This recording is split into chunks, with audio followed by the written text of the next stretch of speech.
Good afternoon, folks.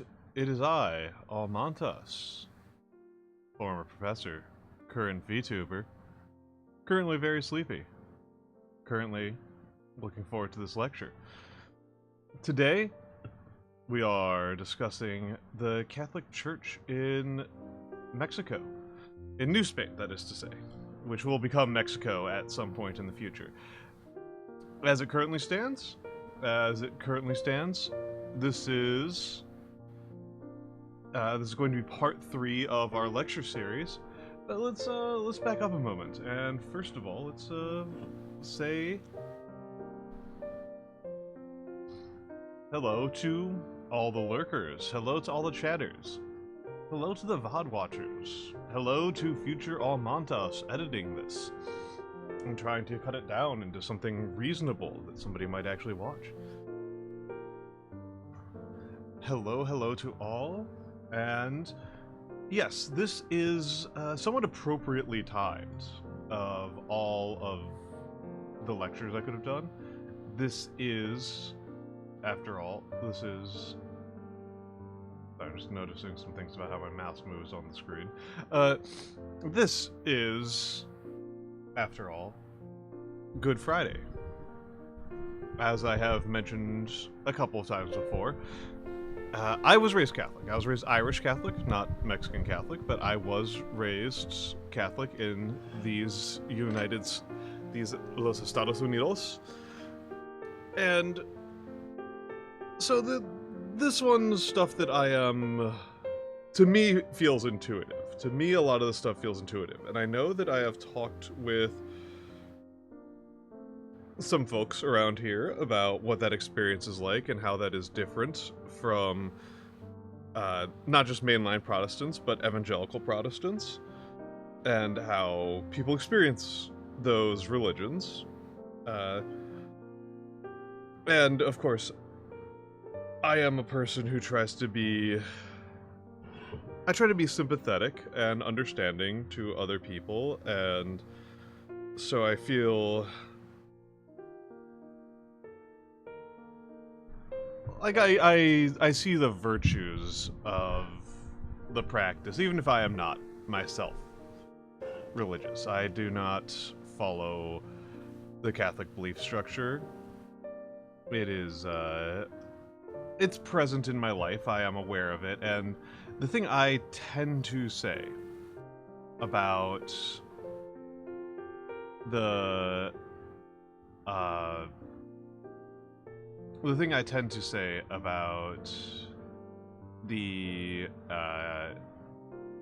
about my relationship with the Catholic Church, the thing that I consider the big one, is that, to me,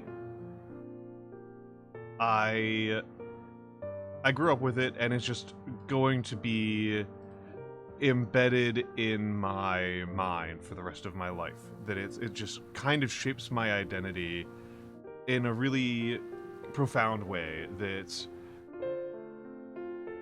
is not really escapable. It's just kind of baked in there. It's just kind of going to be there for the rest of my life, and it's subtle. It's interesting that it's kind of subtle. It's not like I am... Like, one of the big ones is that I tend to kind of not believe that people believe something if they don't act on it. Like, that's kind of a big one, is it's like, because I am involved in a lot of stuff where people make lots of appeals to conscience, where people make a lot of appeals to belief and work a lot on trying to persuade each other that they have accurate beliefs about the world. And they...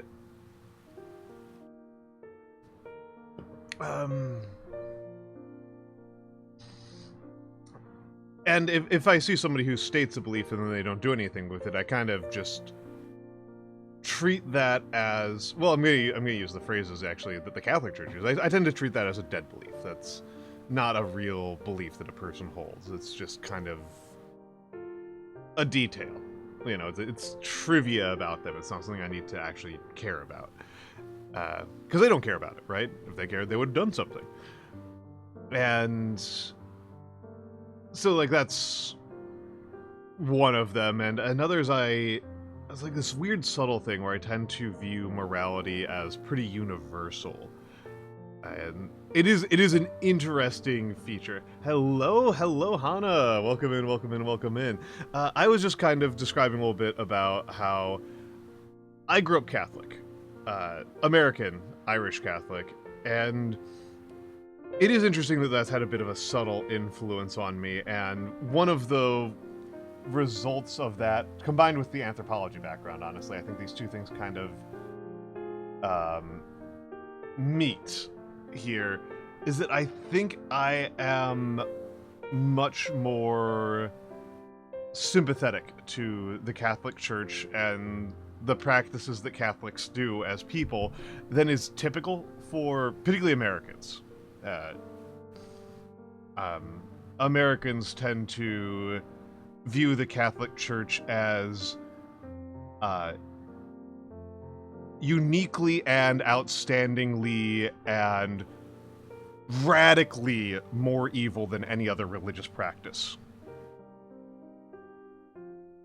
That they tend to view it as both more evil and more primitive, kind of in the way that like D&D views fantasy orcs. It tends to be, I guess, how I feel like my countrymen treat the Catholic Church. And this is not just limited to a kind of lay understanding. This is something that I found very pervasive in academia, among academics, that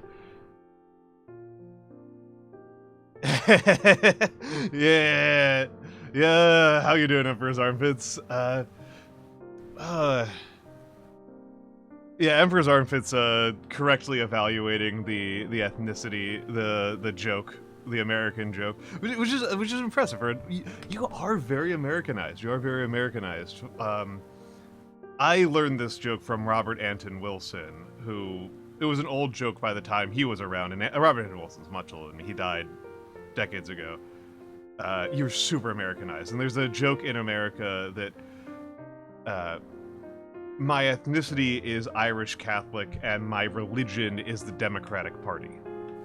The marriage between the Irish Catholic, the Irish American Catholic, and the Democratic Party of the United States is very robust.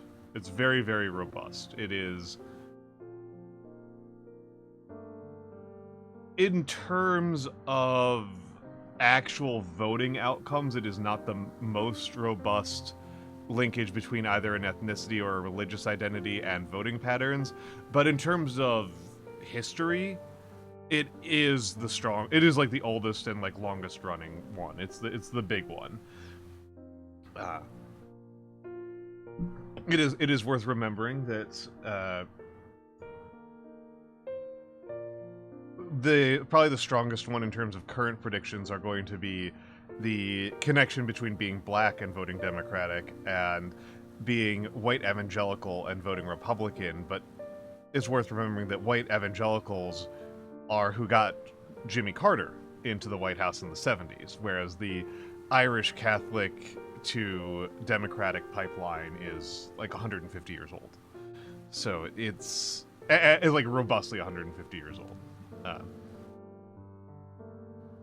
Yeah, I was just kind of explaining that it is definitely a difference between me and most other Americans that I notice, and I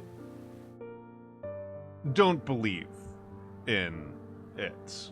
Like bluntly, like I just, the really raw, turbo strong deal breaker in all of this is just, I just kind of don't believe that there's anything supernatural.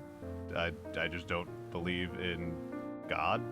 Like, I don't know what to tell you. Like, feels like a pretty straightforward problem with me treating the religion particularly seriously.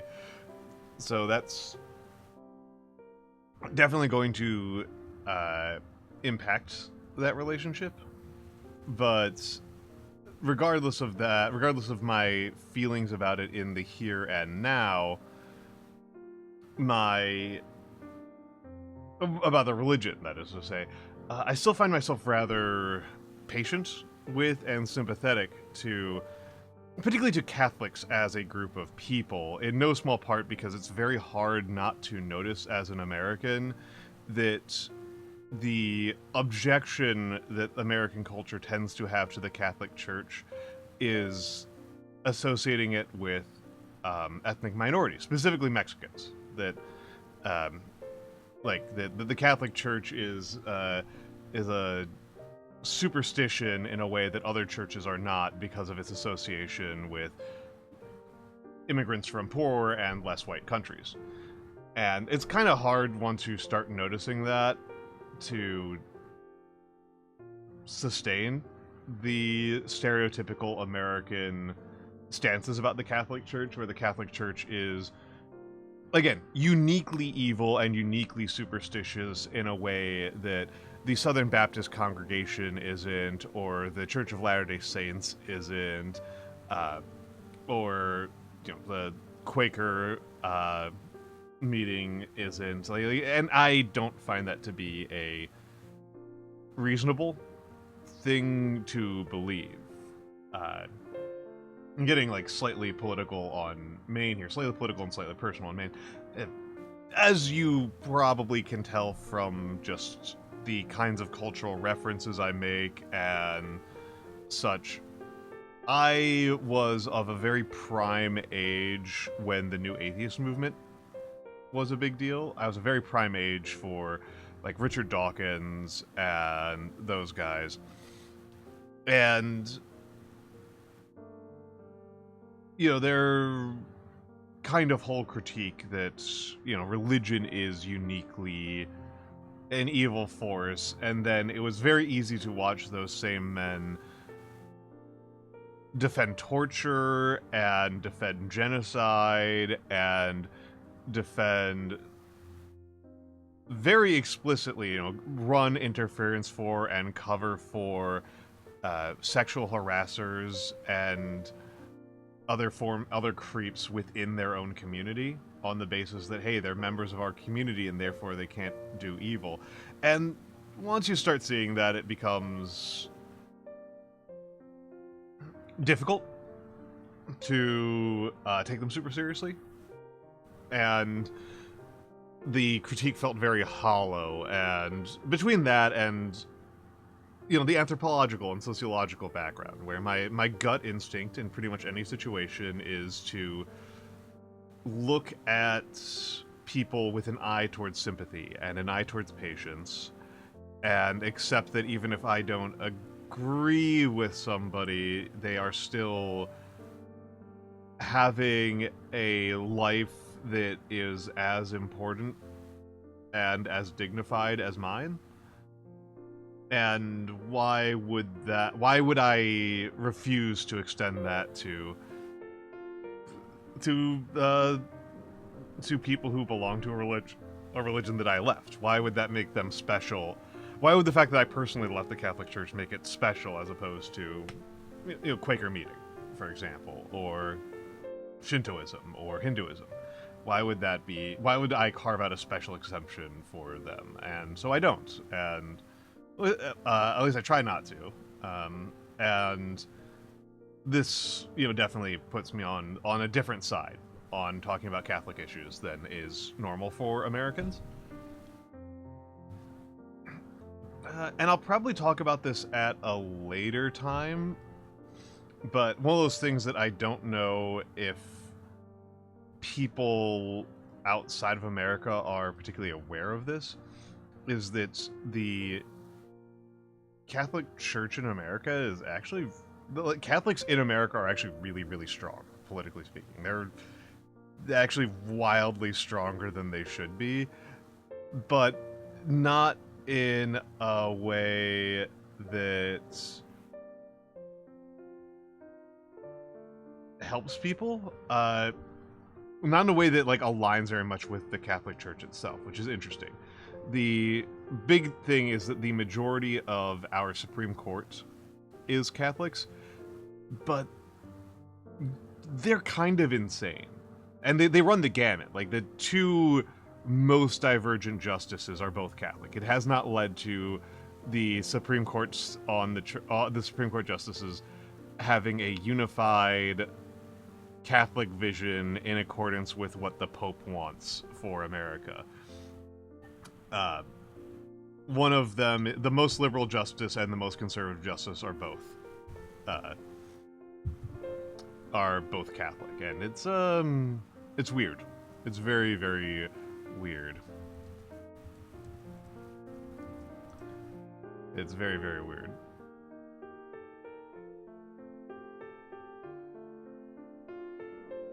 Yeah. It did lead to, I think, one of the funniest elements, one of the funniest moments of his presidency, which is that when he was asked about the what he thought about the Queen, he just says, "Buddy, I'm Irish," which, you know, he's like me. He's a plastic patty. He doesn't know crap about Ireland. I doubt that he knows how to pronounce more than about 5 words of Irish Gaelic, and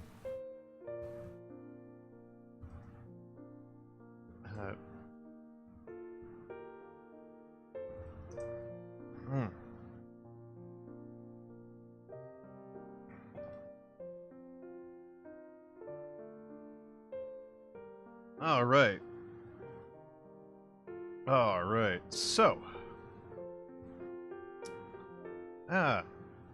is there? Oh yes, and yeah, this. It's an interesting thing, and there's currently a big thing going on where the Catholic demographic in the United States and the Southern Baptist congregation, and the non-denominational evangelical denominations kind of had an alliance for years, and it's really falling apart. The big reasons it's falling apart are that number one, like, the reason why the alliance existed. I don't know if I'm actually pronouncing that correctly. Chakferdala. I think that's how you say that. Tisak is the only other thing I know how to say in it, which is because an Irish bartender corrected me on it, and it was a slow evening, so she had the time to, like, sit there with me for several minutes and be like, no, you're saying it wrong. But yes, well, that is not IPA.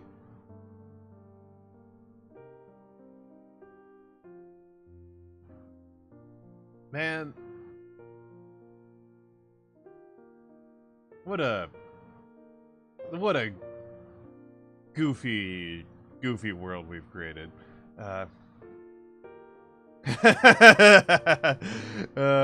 That's fair.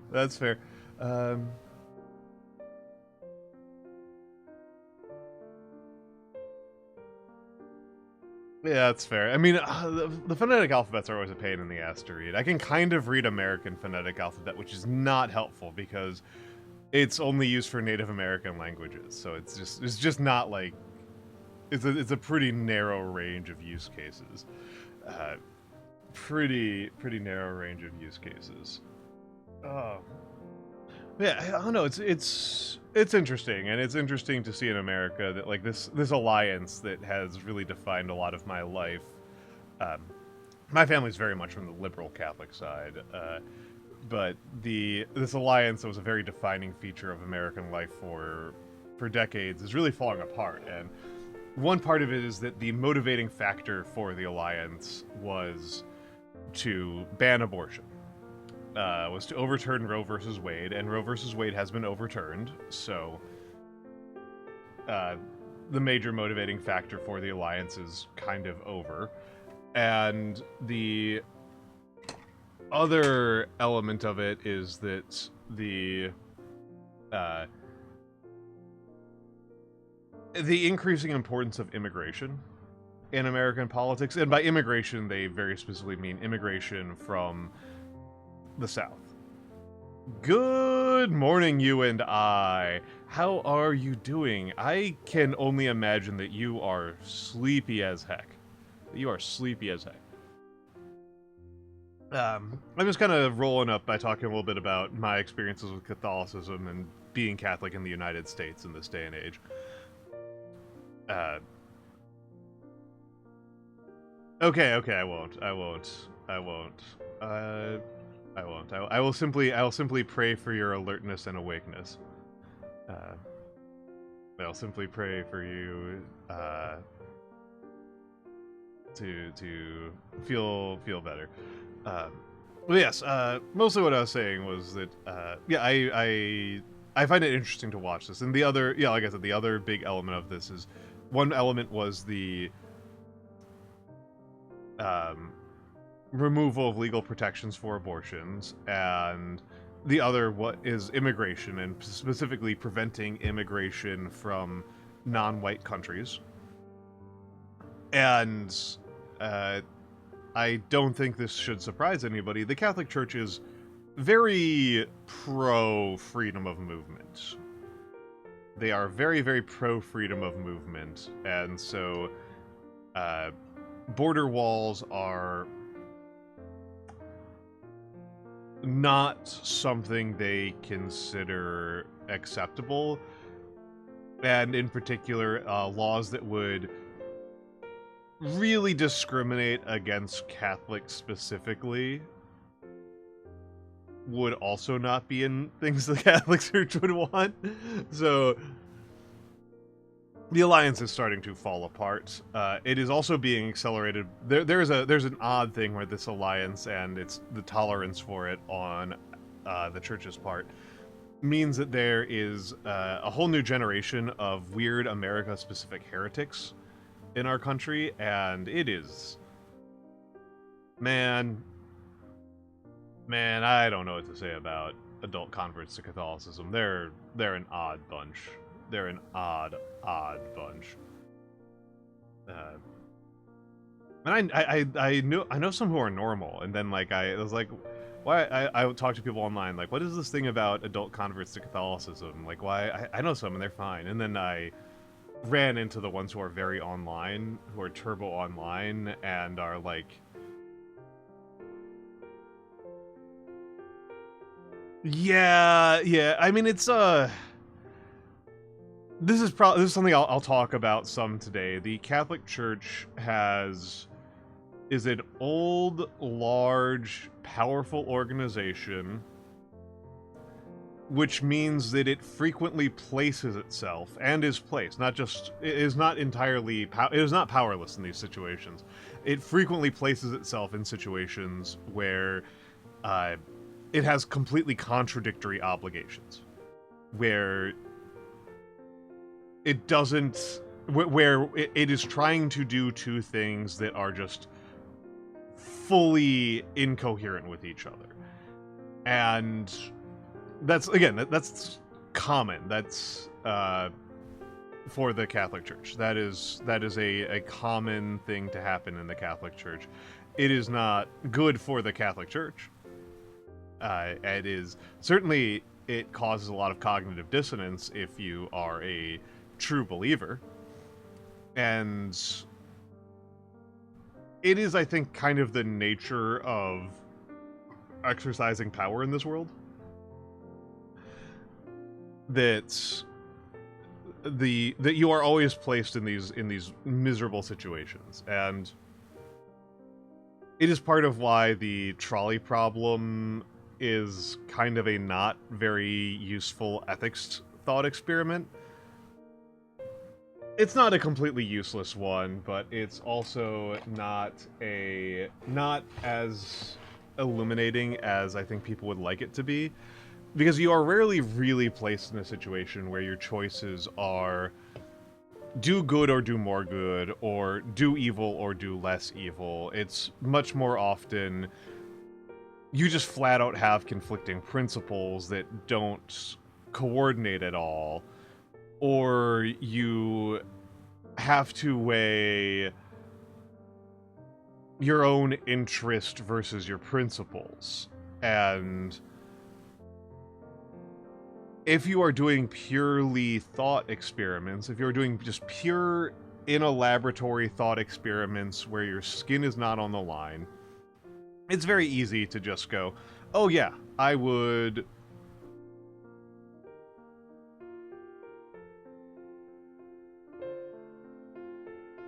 It's interesting to watch. Yeah, it is interesting to watch people make trolley problems. Yeah, yeah. And it is kind of an interesting thing to see, but it's also, I think a lot of the gag versions of the trolley problem are very illustrative on the limits of it, because as a person, where you're going to be placed in, your main moral conflicts in life are not going to be, like, that aren't going to be of that nature. They're going to be of the nature of putting yourself against your principles, putting your own interests against your own principles. For example, I do not actually have a good principled reason for not giving away my wealth until there is nobody in my local area who is poorer than me. Like, there's no... I don't actually have a good reason to not... In principle, I do not have a... In my principles, I should say, I do not have a real sound argument for why I shouldn't walk around. I shouldn't take all the money I've got, liquidate everything I own into cash, and walk around the city and just give a $5 to every homeless person until I'm out of money. Like, that would not cause any particular principled conflicts for me, and in a trolley problem world, it makes sense. I'm still not gonna do it because...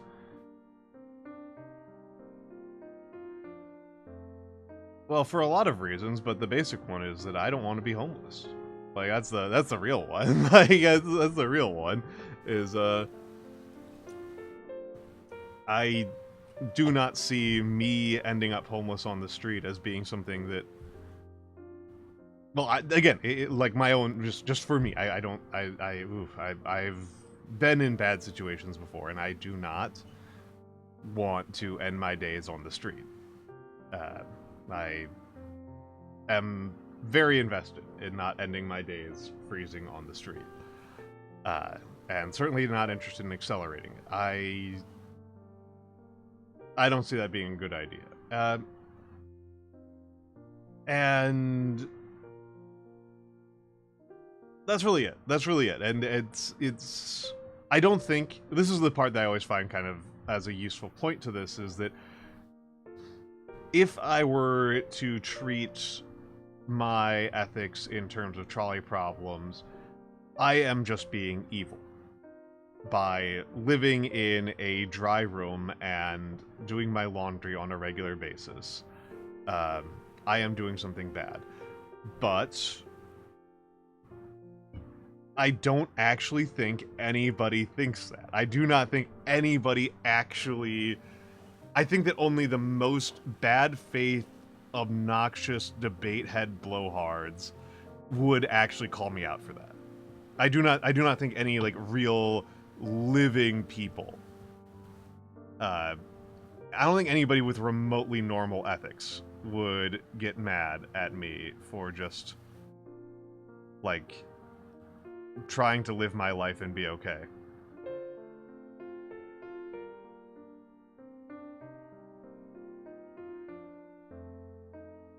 Right? Like, that just... It is... And that's, I think, kind of like the interesting... To me, that's kind of the interesting illustration of this from... I don't like ethical intuitivism because I think that if you really buy into ethical intuitivism, you are opening yourself up to really bad faith arguments if you take it very seriously. I'm not a Philippa Foot fan, but I do think it's worth engaging with, and it's worth kind of pointing out that, like, I have led myself very quickly into a very deeply unintuitive solution. And interestingly, a solution that is grounded in, like I said, having grown up Catholic, where the phrase I remember hearing all the time growing up was, "Let he who has two shirts give one to he who has none." Right? That, like, being wealthy creates an obligation on you to help those poorer than yourself. And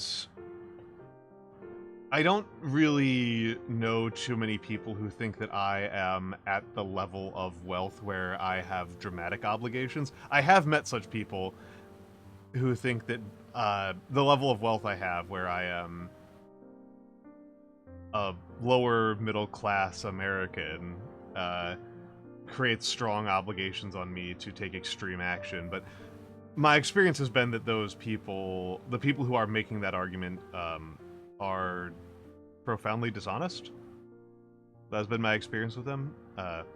I've not really encountered that argument from people who well, honestly, the people who have made that argument the most frequently to me have also been much wealthier than me, as a rule. It has not been people who are in worse circumstances who are asking for my help and then making that argument.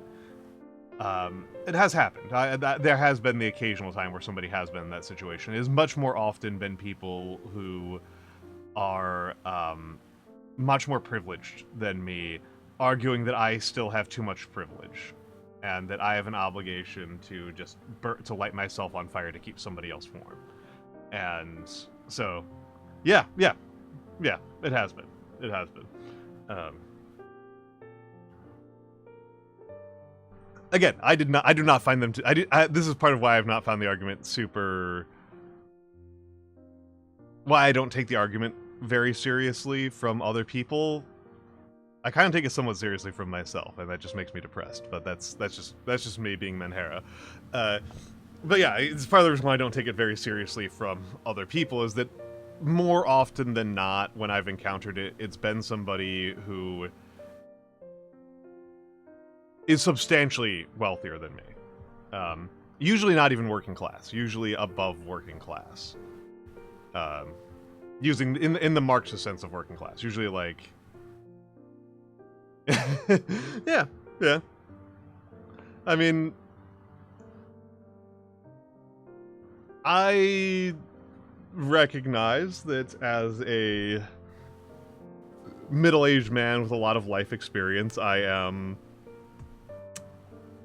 often a little bit more capable of managing certain mental health issues than people who have less experience, notably than when I was younger.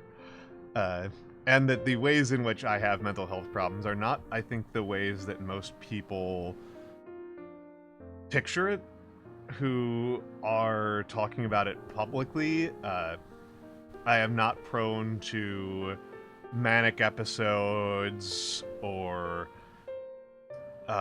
lashing out at others or anything like that. I've just got the sad. I'm just a sad boy. I'm much better at managing it than I was when I was younger because I don't know. I've learned. You know, it's one of those things that I really like to emphasize to people is that, and I feel like this is actually a large part of what, you know, Ronan talks about on her streams, is that as you gain experiences, I've become as you gain experiences, you've become a skilled Menhera manager, a Menhera mancer, maybe. Imagine the Menhera bender.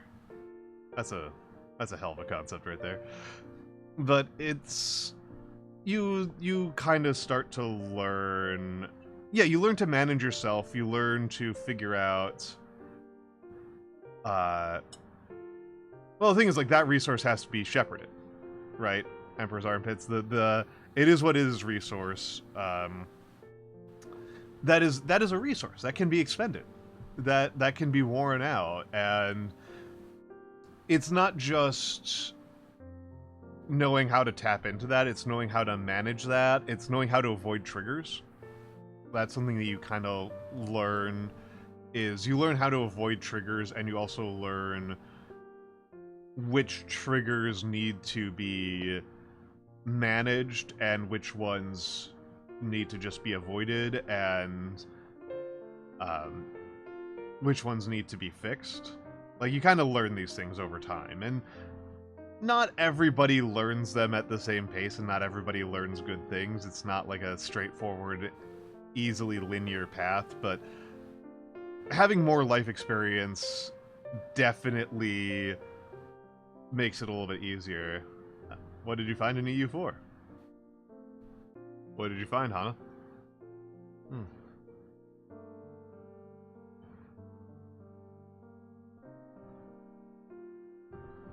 Yeah, you got the Clio heads. You got the Clio heads excited here.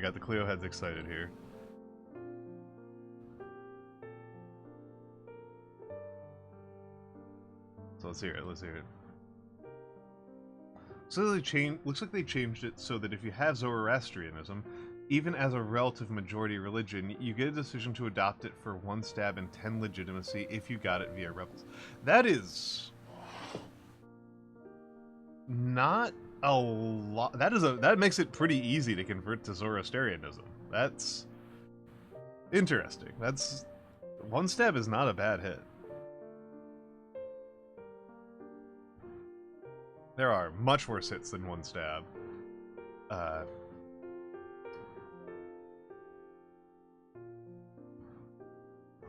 much? I have played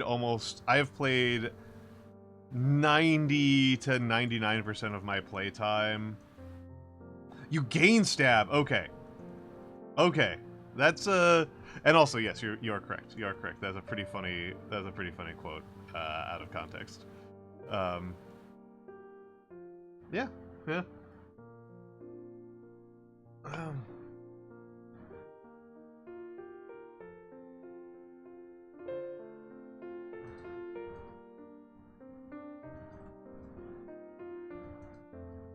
I should add a quote function. Wait, I'm just writing down a note for myself. You gain stab and legitimacy. Huh. I have played almost... My EU4 playtime is like 30-40% Hindu, and almost the entire remainder is Muslim. Most often Shia. I've probably spent...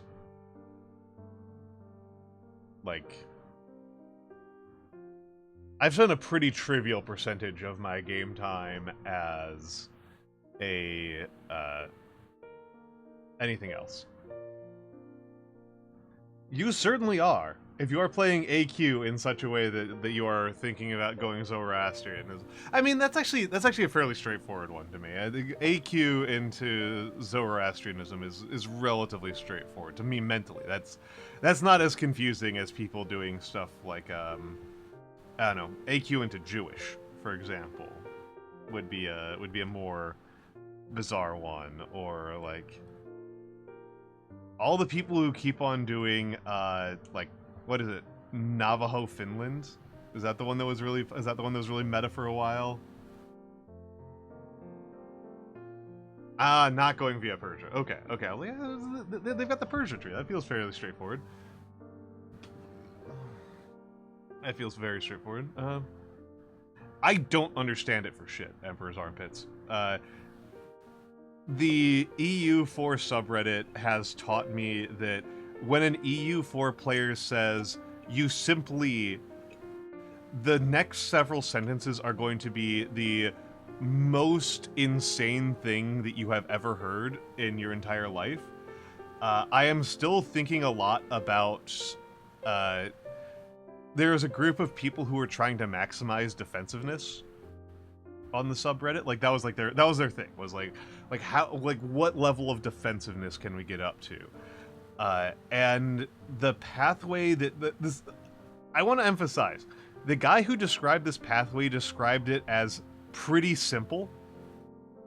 And it was start as Australian Aboriginal, become a daimyo, conquer all of Japan, culture convert to Korean, religious convert to Navajo, culture convert to Finland, form Switzerland.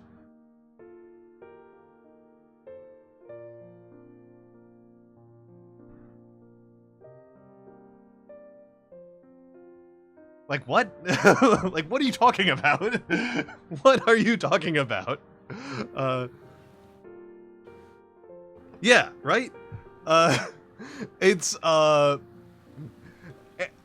will say that, it got him up to, like, 360-something defensiveness, which is the level of defensiveness where, like, a level 8 fort, like, building a level 8 fort, gets you like 7% attrition and requires 130,000 besieging troops. And like the people on the EU4 subreddit talk about this stuff casually, and it's just like, this is shenanigans. This is shenanigans. I can't even manage to, honestly, I'm not gonna lie, that's actually a lot of why I don't really play EU4 anymore. It's just like the skill gap involved. The skill gaps involved are just so demoralizing. Oh, it was basically impossible to take that fort. It was functionally impossible to take the fort. Like millions of casualties, millions and millions of casualties to attrition. It was just very demoralizing that, like, I am probably 10 years of practice out from watching me play EU4 be interesting. Like, in order for my EU4 gameplay to be as good as even like my Factorio gameplay, it's like 10, 15, 20,000 hours of practice. And like, that is not great. That is not great. And yeah, and that's I will say that I've generally found EU4 to be, among the Paradox games in particular, to be a very mechanics first, simulation last type of game. Like absolutism is just a resource. It's just an abstract resource. Religion is just a checkbox. Rebellions are just a resource sink for either manpower or money, depending on, like, yeah, mana is like a super weird concept. Yeah, it doesn't. It does not feel like you are grounded in history. In the same way that either Victoria or Crusader Kings does. I have played very little Crusader Kings 3. Maybe I should play more Crusader Kings 3, but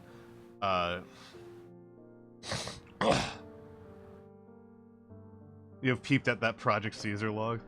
I remember playing a mod back in EU3. I have not seen the Dev Diary stuff. So one of those things that is just generally true about me as a person is that I avoid trailers. Just period. And it's mostly because I think it's actually become more so as I've been more of an editor, where if I want to see how the sausage is made, I am currently involved in making the sausage all the frigging time. I reviewed 15 articles yesterday that were all like I reviewed 15 first drafts yesterday. Like I am. It's not like I need to see how the sausage is made in general. Like I have a lot of time seeing how sausages get made going on. Also, I'm sorry, Emperor's Armpits. I want to see the finished products. Yeah, that's actually the end of it. Is I want to see the finished products, and also I guess I'm kind of ruined because so many movie trailers and video game trailers are so bad. They either spoil things or are so misleading that like I'm just like, nah, just like get it to me when it's done. I don't need to get hyped up. Just when it's done, then you sell it to me. Also, I know this is not your intent, Emperor's Armpits, but the idea of Olivia streaming EU4 is so goofy and stupid. I am just thinking about it now with you using Ollie Hypers for that. Like the idea of her streaming EU is so silly. I think she would actually stream Crusader Kings in a very funny way. I think the way she would stream Crusader Kings would be extremely funny. Oh god, I need to make sure that I find the VOD of I need to make sure I need to figure out if anybody saved the VOD or I need to save the VOD myself of the Olivia Callie Princess Maker stream because it is stuck in my head. Chiwa. Chiwa. This is the thing. I'm just so bad at EU4 that it just like feels horrible. Like I still remember raiding into Saffron and Saffron talking about how Artable was OP. And I'm just like, you're talking about a non-European OPM. Like, come on. Like, come on. If you're at like, I can barely keep... See, I can barely manage to, like, stay alive as Batmanis. Like,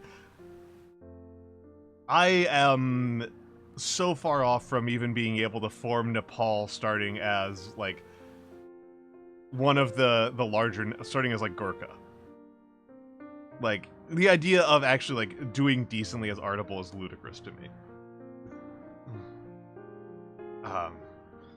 No, it's I don't know. I find it to be a very demoralizing game. If I'm being completely blunt.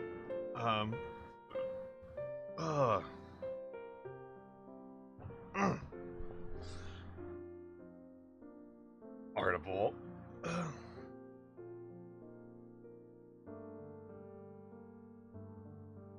How much of that is RNG fishing? Getting a big attack dog as an OPM, because like my discovery when I was last time I was playing, and the thing that kind of like just like got me to stop in frustration was I kept on trying to form Persia as AQ. Was it AQ or QQ? It was one of them. As one of the sheep. As one of the sheep. And the run that I remember in particular was I managed to get the Ottomans as allies, which is supposed to be an easy thing. And then after a couple of years, the Ottomans broke the alliance and then declared war on me, and the Polish-Lithuanian Commonwealth joined them. Like the PLC, I also remember like doing other runs. Yeah, the fucking PLC allied with the Ottomans against me. Yeah, yeah, exactly. Like the like this is the one thing you're here for, PLC, is to hate the Ottomans. Like this is like the only thing you're supposed to be doing.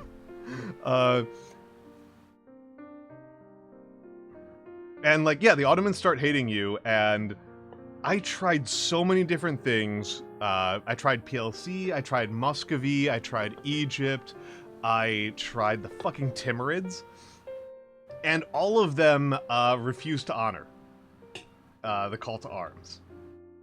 Everybody refused to honor the call to arms when the Ottomans came a knocking. Just like, come on, like, what is going on here? Yeah, it's just the AI, the Diplo AI in base. The Diplo AI in Victoria is very silly. The Diplo AI in Victoria is very silly, but it felt like less obnoxiously stupid. Yeah, there we go. Yeah. Now I got it. I was a little bit slow there. Thank you, Emperor's Armpits.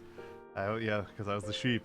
But yeah, it's the Victoria AI is like famously silly. It's a famously silly AI for diplomacy, and even that felt more coherent than the EU one. The EU, I don't know. At a certain point, it just felt like the only form of diplomacy that matters. You have one diplomatic relationship that is worth having, and that's vassals. If you have vassals are worth having, allies are not worth having, which I do not think is the intended gameplay at all. But getting allies to actually honor calls just felt so frustrating to me that I don't know. That was a non-trivial part of why I ended my subscription and haven't played in a while. Vassals are sometimes not worth having. It's true. It is worth... I might also be partially... my mind may be somewhat warped by India being the main area I played in. And... in that vassals are like the most important feature of being efficient in India.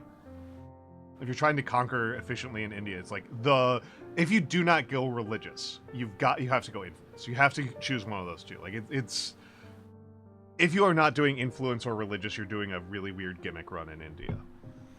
And the influence route is the much funnier route, because then India becomes this really complicated and comical series of releasing vassals who have claims on your neighbors so that you can get reconquest CBs. Yeah, 52 gars. Yeah, and to be honest, that's actually one of those things that really illustrated to me the gap between people who are really into EU4 and like the EU4 UI, and people who haven't played 2,000, 4,000 hours of EU4. That's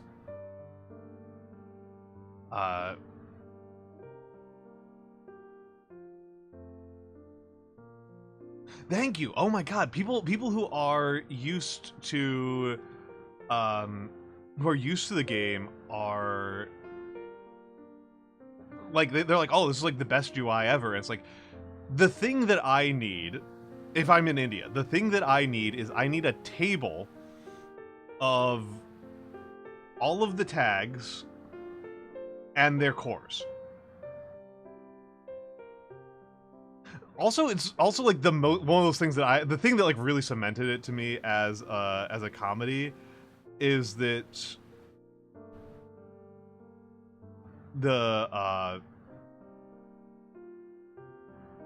thing that really submitted it to me as a comedy and a silly issue is the Sword and Hammer is macro builder with most important. Yeah. The oh God, that's a dark thought, you and I. That is a dark thought. The EU3 is generally a much rougher looking game, but there's so many fewer subsystems that the UI gets much closer to usable.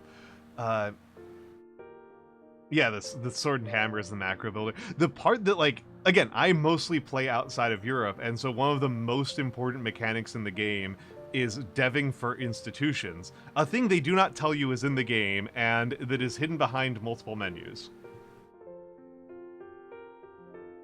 Like, that's the most important thing for me to be doing, is to have the institution for each province open, and then be deving the ones that are closest to getting institutions to aid the spread of institutions. Yeah,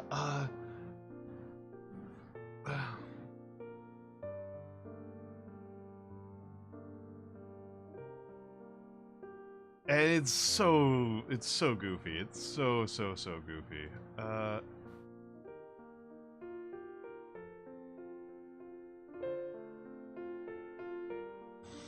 It's so goofy.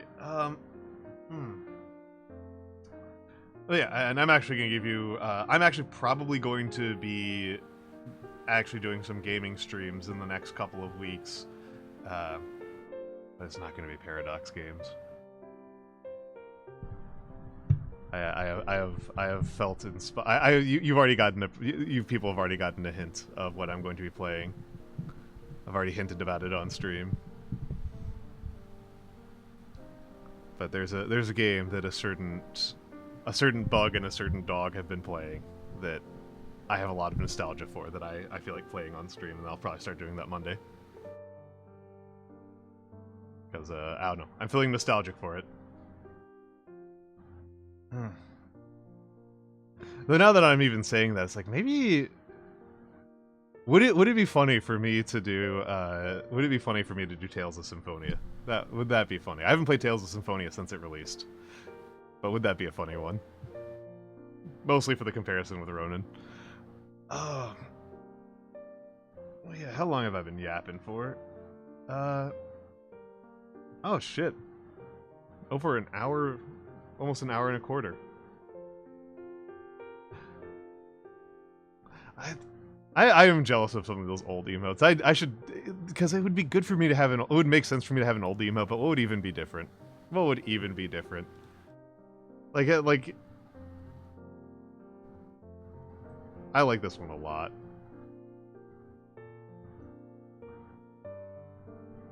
But, like, what would even be different? So...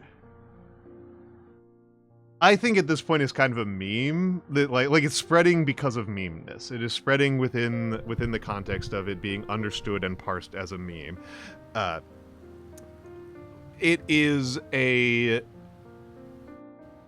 the term in American English is derogatory. It's derogatory. It is not like when you say that somebody's yapping, you are saying that they are talking a lot with very little point.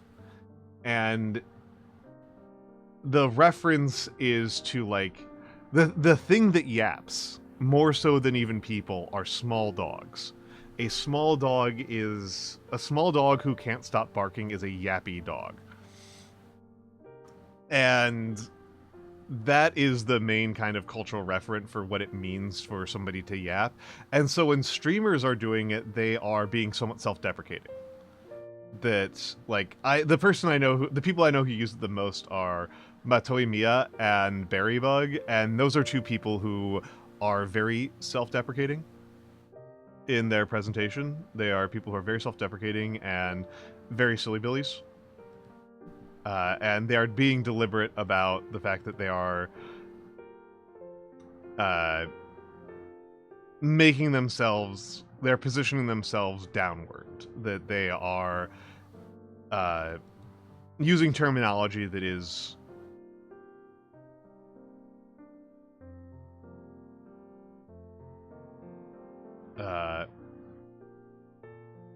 oh, you just dislike it? I mean, it does sound unpleasant. It does sound unpleasant. I think that's intentional. It does sound unpleasant. It definitely sounds immature.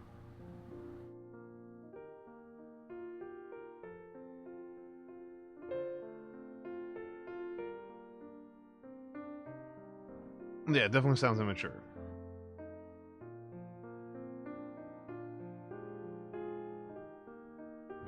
Uh, hmm.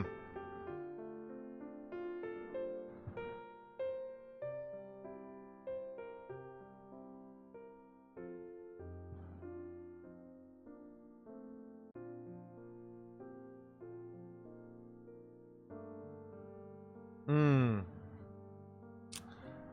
Yeah.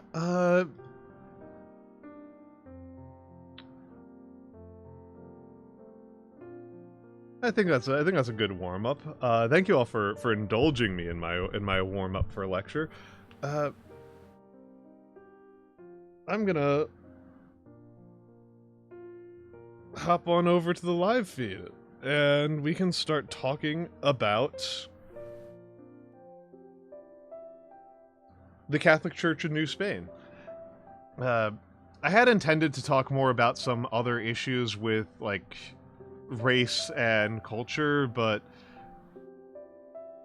then I didn't. Sorry. Sorry, this one's going to be a relatively straightforward topic. We are going to talk about the Catholic Church in New Spain.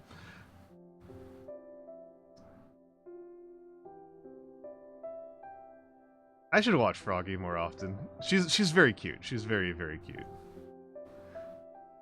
It is confusing because there's more than one Froggy, but I know the one you're talking about, and she's very cute. She's very cute and very sweet. So, the Catholic Church in New Spain. So, I think most people here have been present for these first couple of slides before, but I do always feel like it's worth doing a little bit of a recap every time. Make sure that we're all fresh. Cute, Hana. Cute.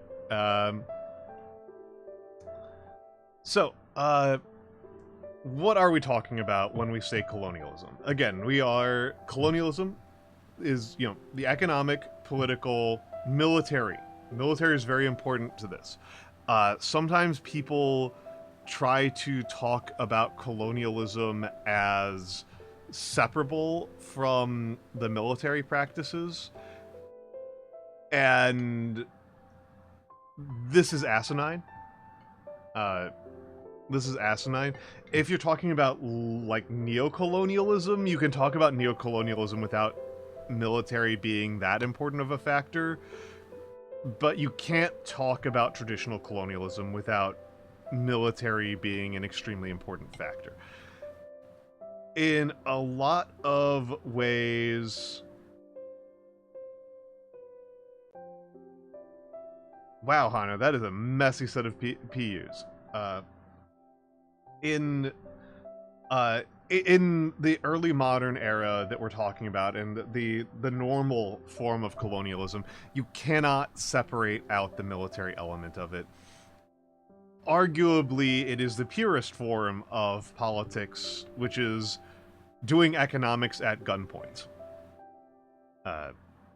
And the thing that kind of makes colonialism stand out is not so much in a lot of ways, it is not so much the fact that country X went over to country Y and beat them up and took their stuff. Like, that's not really that odd or unusual. That's, like, how interstate conflicts tend to go, going back to at least the Bronze Age. What makes colonialism kind of stand out is that it is just such a one-sided series of back-to-back-to-back-to-back victories by European states. And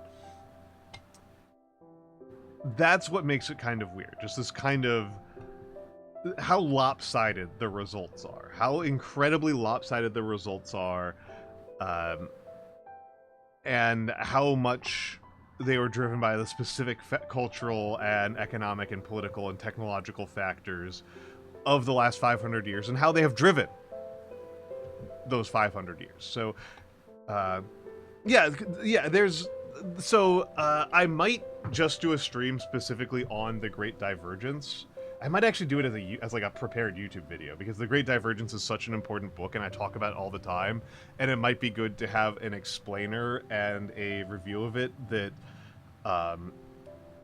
kind of explains why I feel so strongly about it.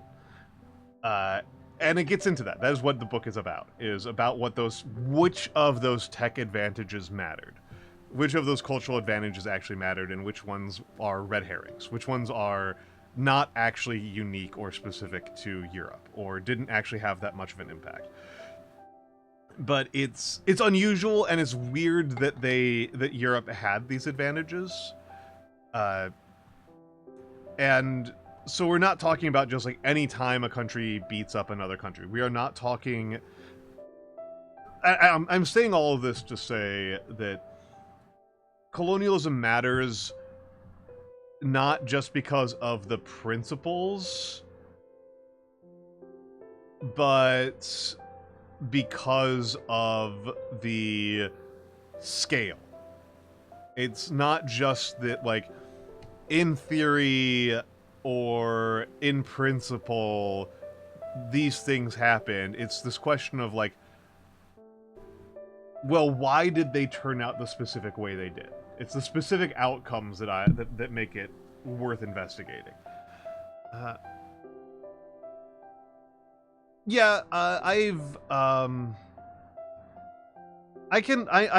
will probably talk a little bit about that, you and I, about intra-native conflict. I feel like that was the biggest thing I was really trying to get across with my Cortez lecture, was that Cortez's success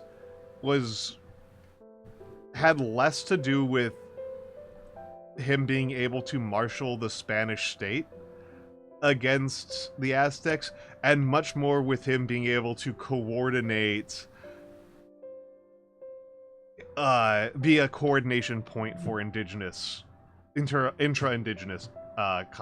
conflict. I feel kind of annoyed that, like, my main source for talking about North America are going to be the Cutting Off Way, which is good, and the Comanche Empire, which is not good. The Comanche Empire is not a good book, but I did read it, and it did make some convincing points. It's just not very original or, like, well argued. It's just that sometimes the evidence was so overwhelming that it still worked.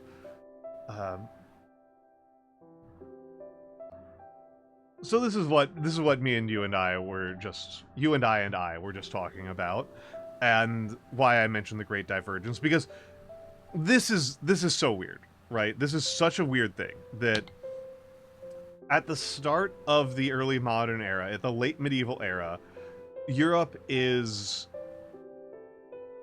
a backwater. Like, if you were a gambling man and it were 1350 or even 1400 and you were to try to place bets on what you think the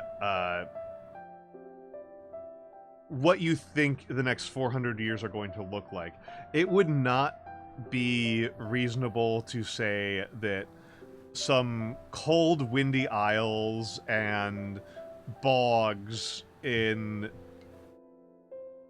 the far-off coast of Europe are going to form globe-spanning empires that are trivially upsetting to every single other political organization on the planet. Like, that would not be a reasonable gamble. That would be a very unreasonable gamble to make. And yet, you know, we start with this map that's round. Every time I end up redating it. Every single time I come here, I end up redoing the dates on this map. So the Ottomans are not in Egypt. The Aztecs and the Inca are pretty high. So this is 1450 to... This is like 1450 to 1500. It's 1500. It's 1500 because Hispaniola is yellow. That's always the part that's the part that's kind of tricky. Is that the Spanish color in this top map is tricky to make out. But yeah, Hispaniola is yellow. So this is very shortly after Columbus has sailed the ocean blue. And then somehow that snowballs into the map you see below, where France, England, Russia, and the United States, I should say the United Kingdom.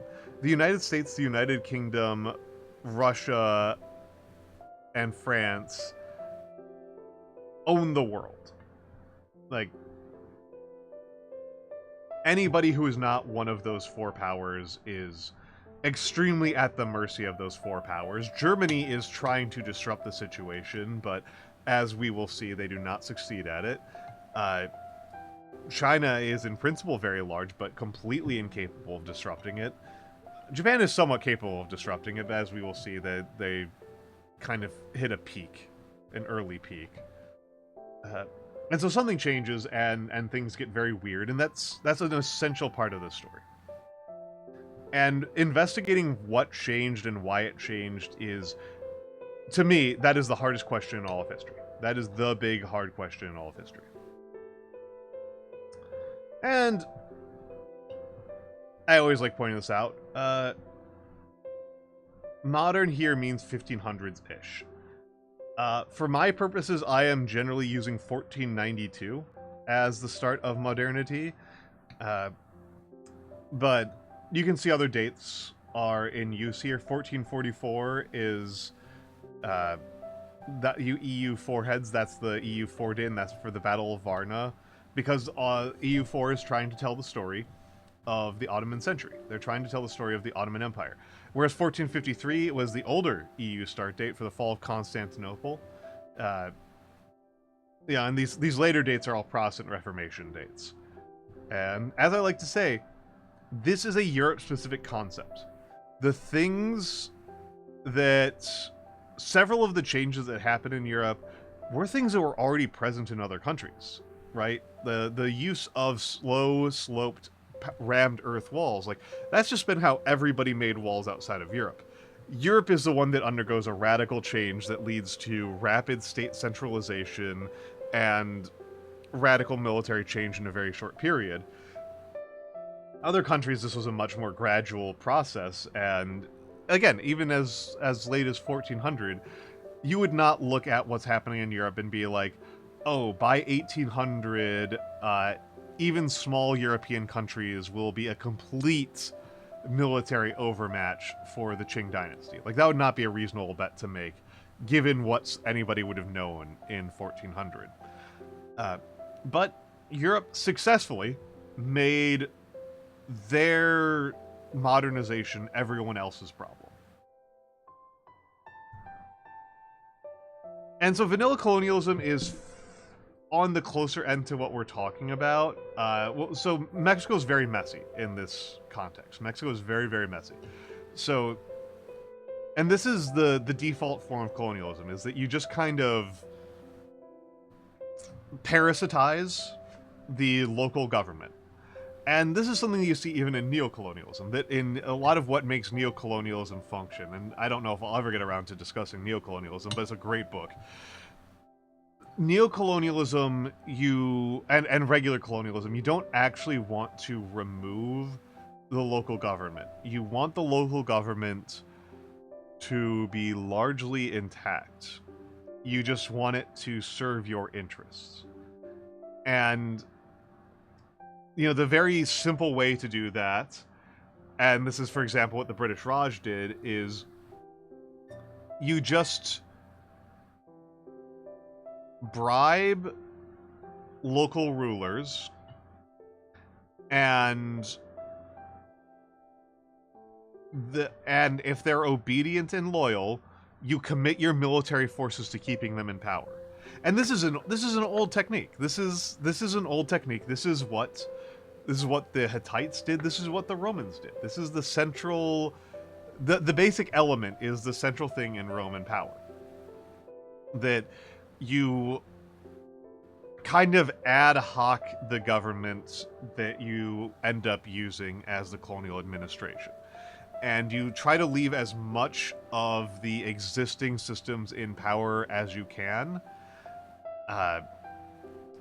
Because they're already working, right? They already work. and it doesn't really...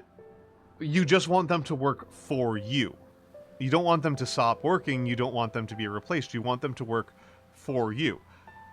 And, you know, this is part of my problem with how so many video games portray not just colonialism, but honestly conquest in general. That, like, I think other than maybe Crusader Kings, it's very rare that a game portrays a conquest as being a matter of subordinating existing power structures under a imperial power structure.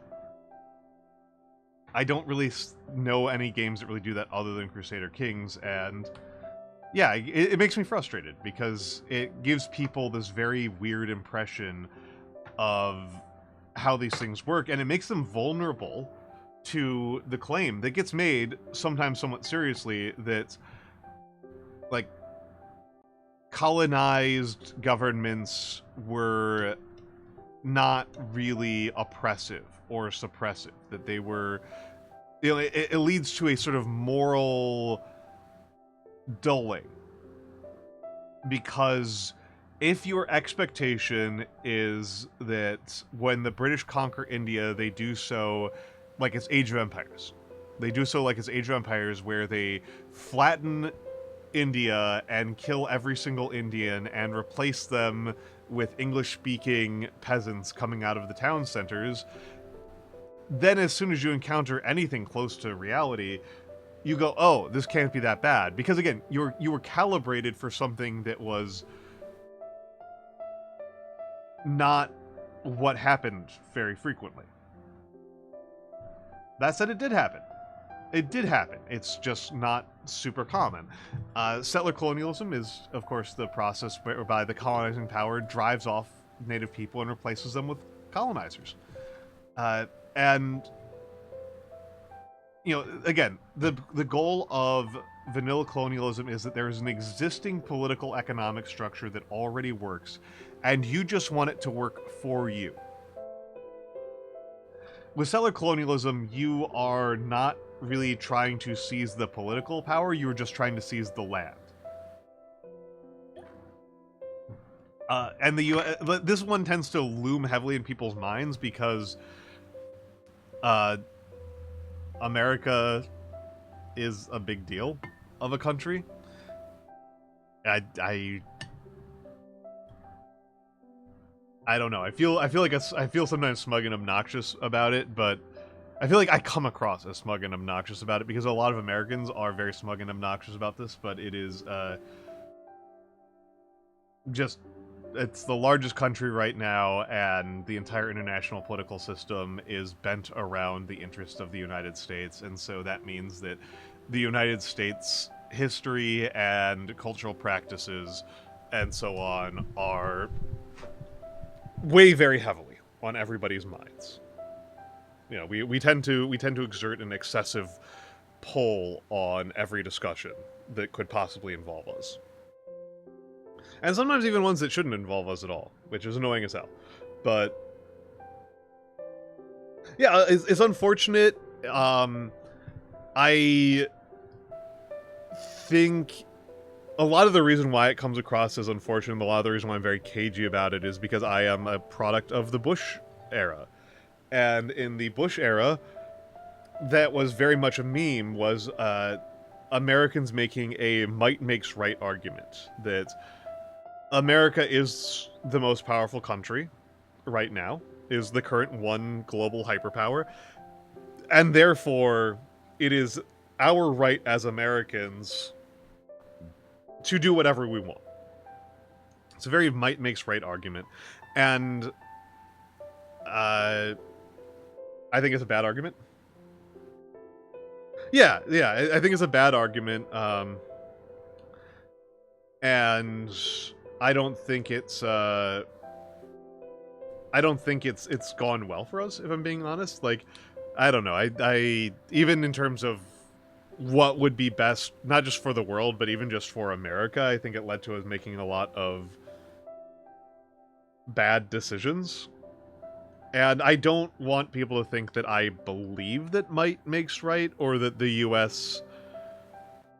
Um, that the U.S. exercising its power irresponsibly is fine and good, and I just like don't believe that, and it's not how I approach the world in general. But it's also,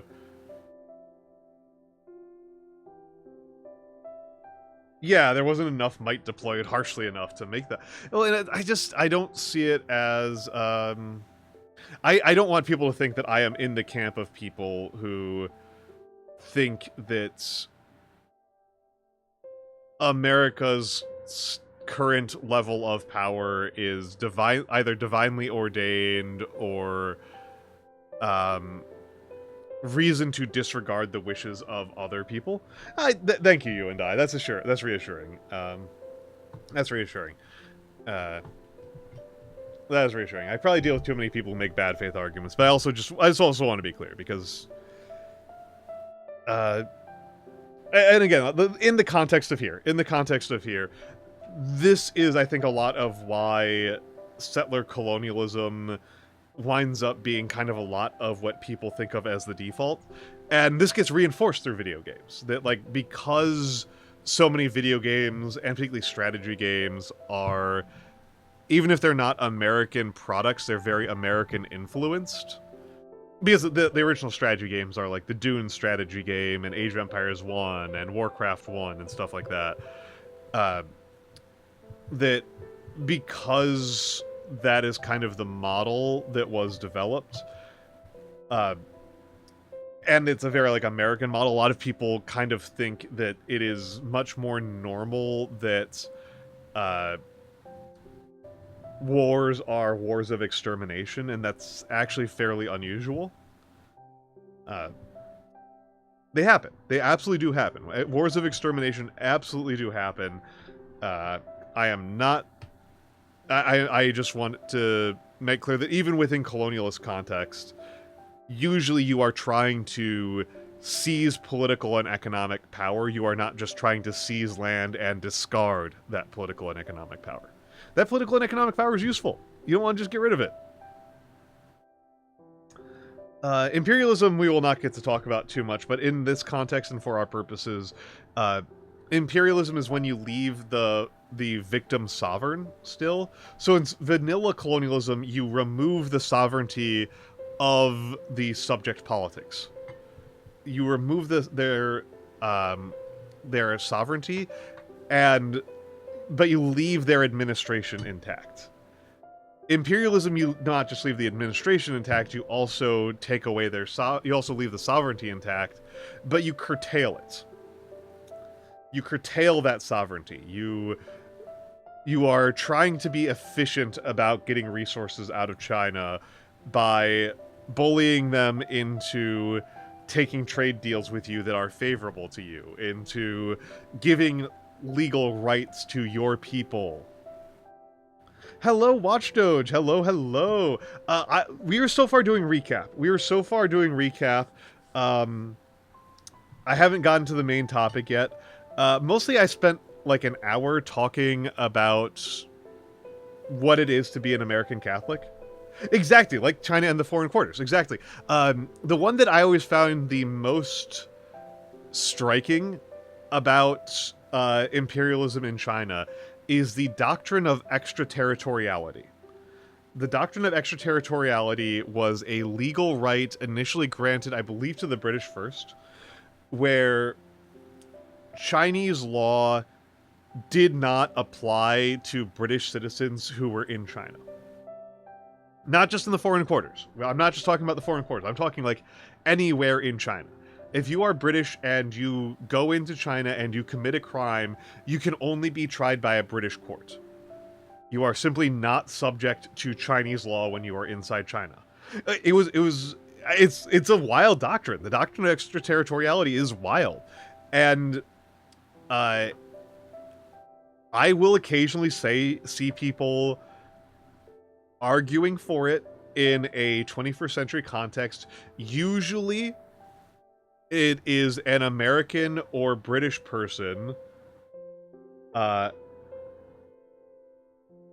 usually as an American or British person, making the argument that, like, acting as if this is already the law. Yeah, it's well, I mean, the thing is, this is always complicated. The truth of the matter is that um in the present legal regime, in the present world we live in,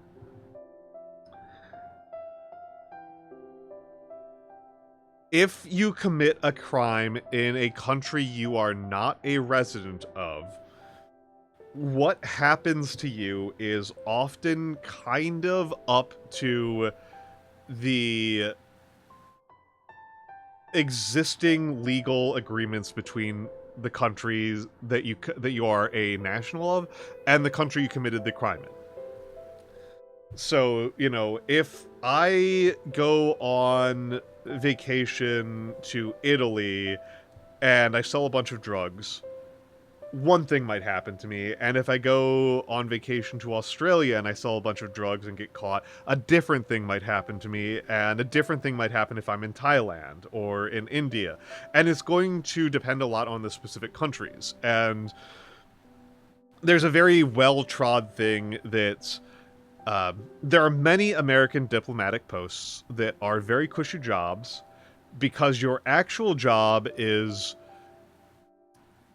an American tourist in Barbados, for example, or Trinidad. I don't want to sell drugs because I'm bad at selling things. I'm very bad at selling things. Though imagine if that was... I mean, that said, many VTubers do sell gamer subs. So it would be, it is the business I've gotten myself into, is that I have gotten myself in a way into the drug business. Eventually. You and I'm going to get to your point in a moment. But like, you know, if you're an American tourist in Barbados and you get wasted and you... I don't know, get naked in the street. And you get arrested for public indecency, right? You get arrested for public indecency. That's like a very common thing to happen in countries that have a lot of American tourists. Really, in any country that has a lot of tourists, is that like a tourist commits a public indecency violation or a public nuisance violation.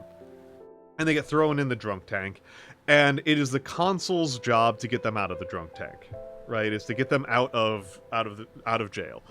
And so that's definitely a thing, right? That's definitely a thing. But the doctrine of extraterritoriality as practiced in 19th century China was far more extreme. And usually it's kind of a negotiation between countries, and I understand why somebody would be dubious about the ability of Barbados to negotiate a real treaty and prisoner exchange with the United States. But it gets done. How fair of a negotiation it is, that's, I think, an open question. Every kind of country kind of figures it out. But as you and I mentioned, the theory of Chinese governance was that China was the supreme. And it's really worth remembering that China doesn't actually have foreign relations until the middle of the Qing dynasty. Like, the Tang dynasty technically does not have foreign relations. The Ming dynasty technically does not have foreign relations. Like, it is an incoherent concept. It leads to like this interesting thing where the reason why why I know this is because of people asking repeatedly on Ask Historians, what is the Chinese name for China? And the obvious answer is Zhongguo. I'm sorry, Zhongguo. But the truth of the matter is that Zhongguo kind of just means everything. Yeah, they were trade missions, and, well, and like, it's not technically foreign policy what the Ming and for the most part the Qing or the Tang or the Song is an interesting one. The Song does have foreign relations and they hate it. They fucking hate it, and it leads to them having perhaps the most incompetent diplomatic corps in all of human history. But yeah, the Chinese conception is that other countries, there's only one sovereign. There's only one sovereign. The Hongdi is the only true sovereign on the planet, and everyone else has like a tributary status, and China doesn't go to war with, like when the Han Dynasty goes to war with the Xiongnu Confederacy, they're not going to war, they're suppressing rebels. And, if you're used to a Westphalian world, as most of us are, this is absurd. This is completely absurd. Like, there's no credible way. Yeah, it's a maximalist vision of the borders of China. It's a very maximalist vision of their borders. And so yeah, so it's not until like the 1700s that China has to come up with a way to refer to itself as a country that is distinct from other countries. Because on paper, they're not. On paper, there is not a distinction between China and other countries. This is a thing that the Song Dynasty has to grapple with because of the breakaway of the Liao and Khitan. And they fucking hate it. They hate it. And it caused, like, theological problems to acknowledge the Liao Emperor as co-equal with the Huangdi. Like, they hate it. And so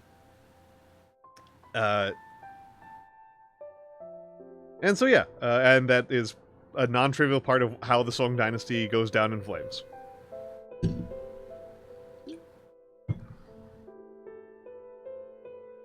So now we're getting to the actual recap. We're doing early history of New Spain. Spain has now created the first transatlantic empire. Spain holds. I don't think I have the map in this slide, and I already regret it. I like this map because it's old. You can see that they're overestimating the size of Baja enormously, underestimating the size of the Yucatan and Florida enormously. A tell that you can tell that this is in Latin is that they use the same letter for Cuba, for the U in Cuba, and for the V in Nueva. But yeah, all of Mexico, the Caribbean, Venezuela, interestingly, and even weirder, the Philippines are New Spain. Those are all New Spain. There's also a viceroy of Peru who is handling the Pacific side of South America, and all the way down to Argentina, and that's the viceroy of Peru. And so what I went over last time was primarily the bureaucracy and economy of New Spain.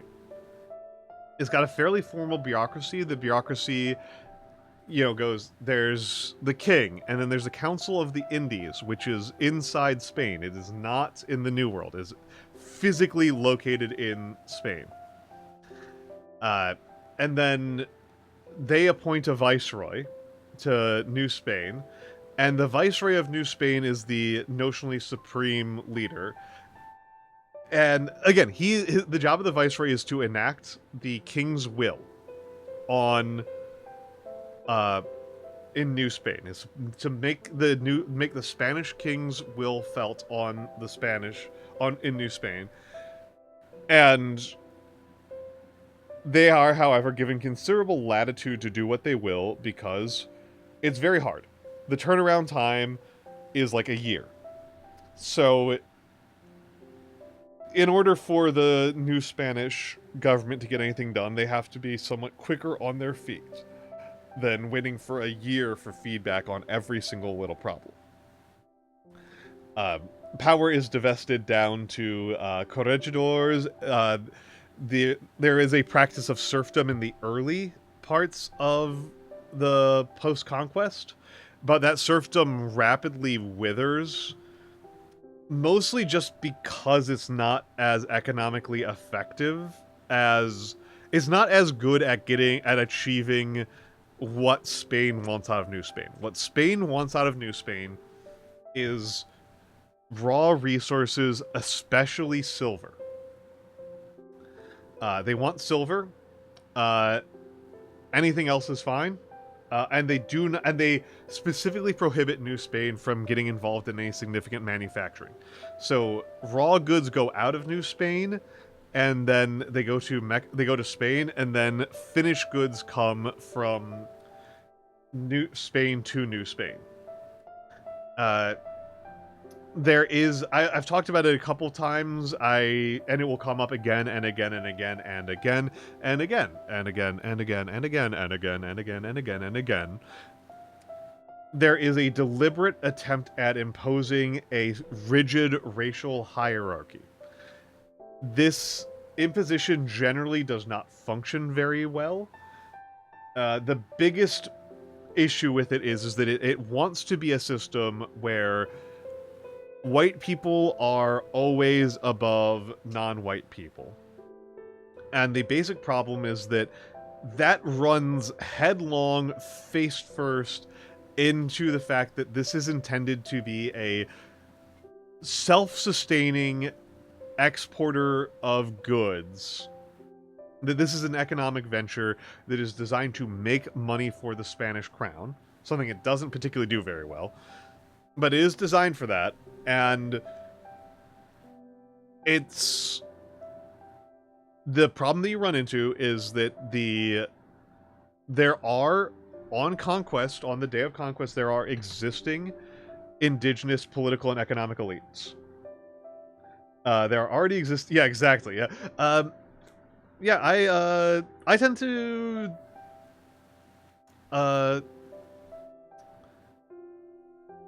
not find... I tend to not be able to find...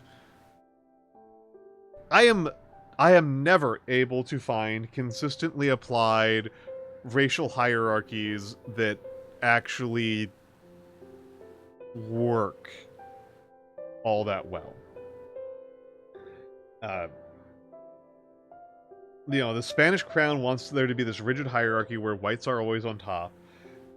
And the problem is that there are already existing indigenous elites, and some white guy who gets dropped off in Veracruz from Spain is not actually going to have more economic and political clout than a wealthy Aztec aristocrat. He's just fucking not. And again, you can try to make that happen. You can try to force it. You can try to force that to happen. And it doesn't go. It doesn't work. It doesn't fucking work. At the end of the day, it doesn't fucking work. There are elements of it that work, where pretty much all of the high-level political power and authority is concentrated in the hands of not just white people, but specifically guys who, came right out of Spain. The highest people in the administration, the highest people in the clergy are all, not just from Spain, but high Spanish aristocracy. They are not merely white, they were powerful within the set of white people. But they are not able to make non-powerful white people more powerful than powerful indigenous people. And particularly not more than powerful mestizos is where they're really going to run into trouble. I need to use the restroom, but before I do, today is Good Friday, which is an important religious holiday in the Catholic faith. Holiday almost feels like the wrong word. And for me, it is currently about 5 minutes till 3 o'clock. And that means that I am at the very tail end of the Hours of Agony. And I'm mostly just taking this diversion because I think this is interesting. It is currently the Hours of Agony. The Hours of Agony are the hours from 12 to 3 p.m. on Good Friday, which is the time period during which Jesus died on the cross. So it is the Hours of Agony. It is a neat little... I'm just telling you this because I think it's kind of neat, and because the rest of this lecture is going to be about the Catholic Church. But I am going to use the restroom and stretch a little bit, and I will be back in uno momento.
All right.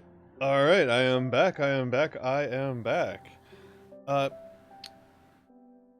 yeah. So Hana, there's I feel like there's a fractal. There's an unlimited amount of things to know about the Catholic Church because, good lord, good lord, there's so goddamn much. Like I had to double check a couple things while I was setting up this slideshow.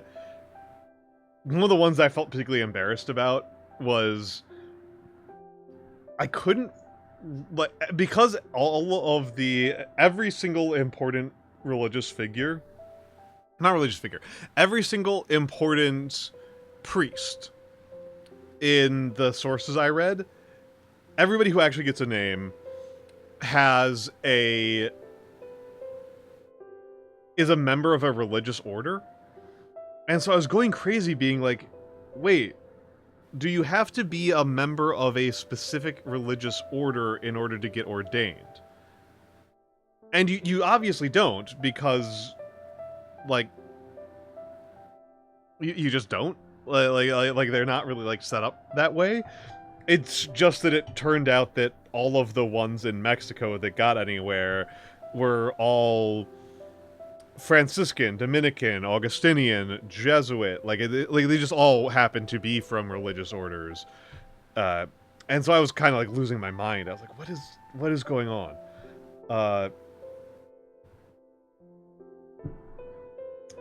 Okay, so I have barely talked about the Catholic Church during this, which is a crazy thing to do when we're talking about Mexico. Mexico is a very of course, it's a Spanish-speaking country. It's a very, very Catholic country. To date, Mexico is 82% Catholic. I checked just before the stream. The largest alternative groups are I believe the Jehovah's Witnesses and the Mormons are the next two biggest ones at like 1 and 2%, respectively. And so the events, this is going back to the lecture on Cortez. So Spain in 1492 completes the Reconquista. The Reconquista was a centuries-long process of replacing non-Catholic governments in Iberia with Catholic government. So the Reconquista is completed in 1492 with the fall of Granada. Though Iberia had been almost entirely... Yeah, when 82% are one religious group and you have 30-something religious groups, most of the non-Catholic religions in Mexico are like 0.5%, 0.1%, were the more common numbers. I mean, that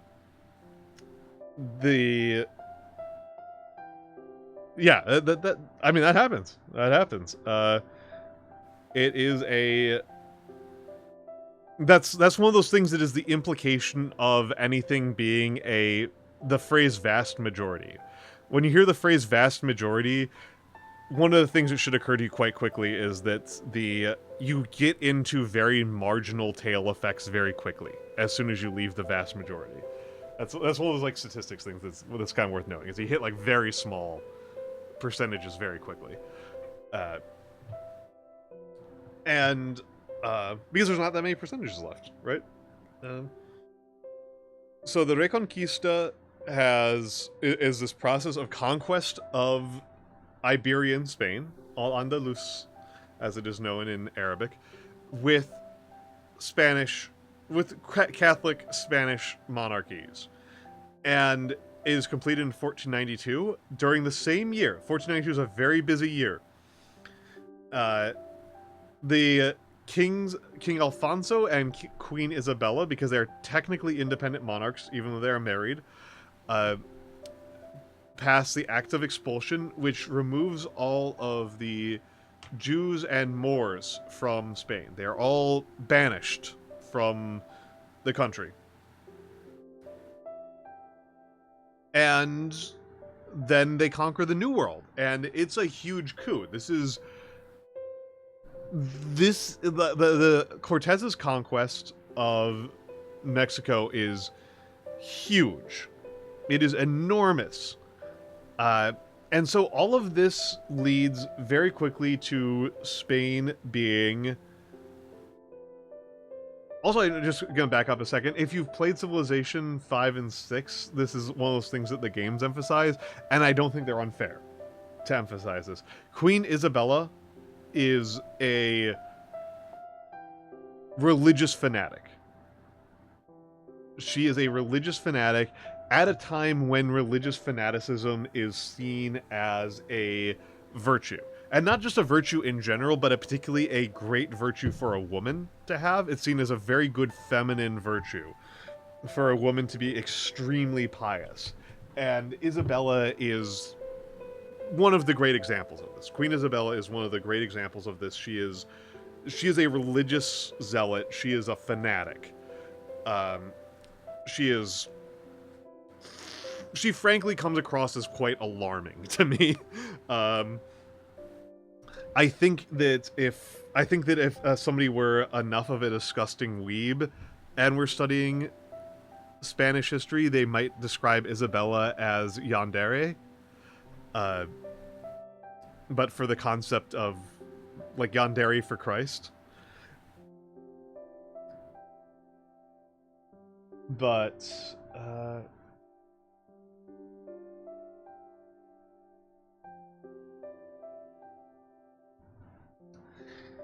this all leads to Spain having a very privileged position within the Catholic world. Hello, Constantine. Hello. Welcome in. You've gotten at the early parts of I'm only now really getting to the real part of the lecture. Yeah.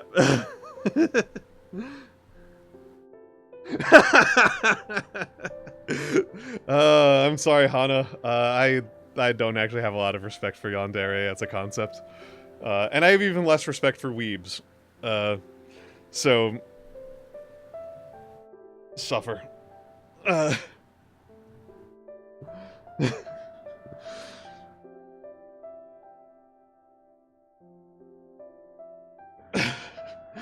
have many regrets, but this is not one of them. This is not on them.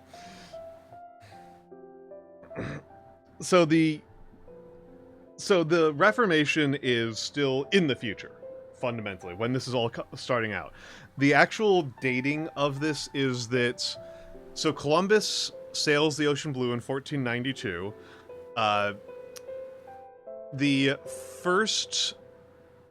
Hernan Cortez first enters Mexico in 1519, and then conquers the Aztecs in 1521. That's the siege of the fall of Tenochtitlan, and the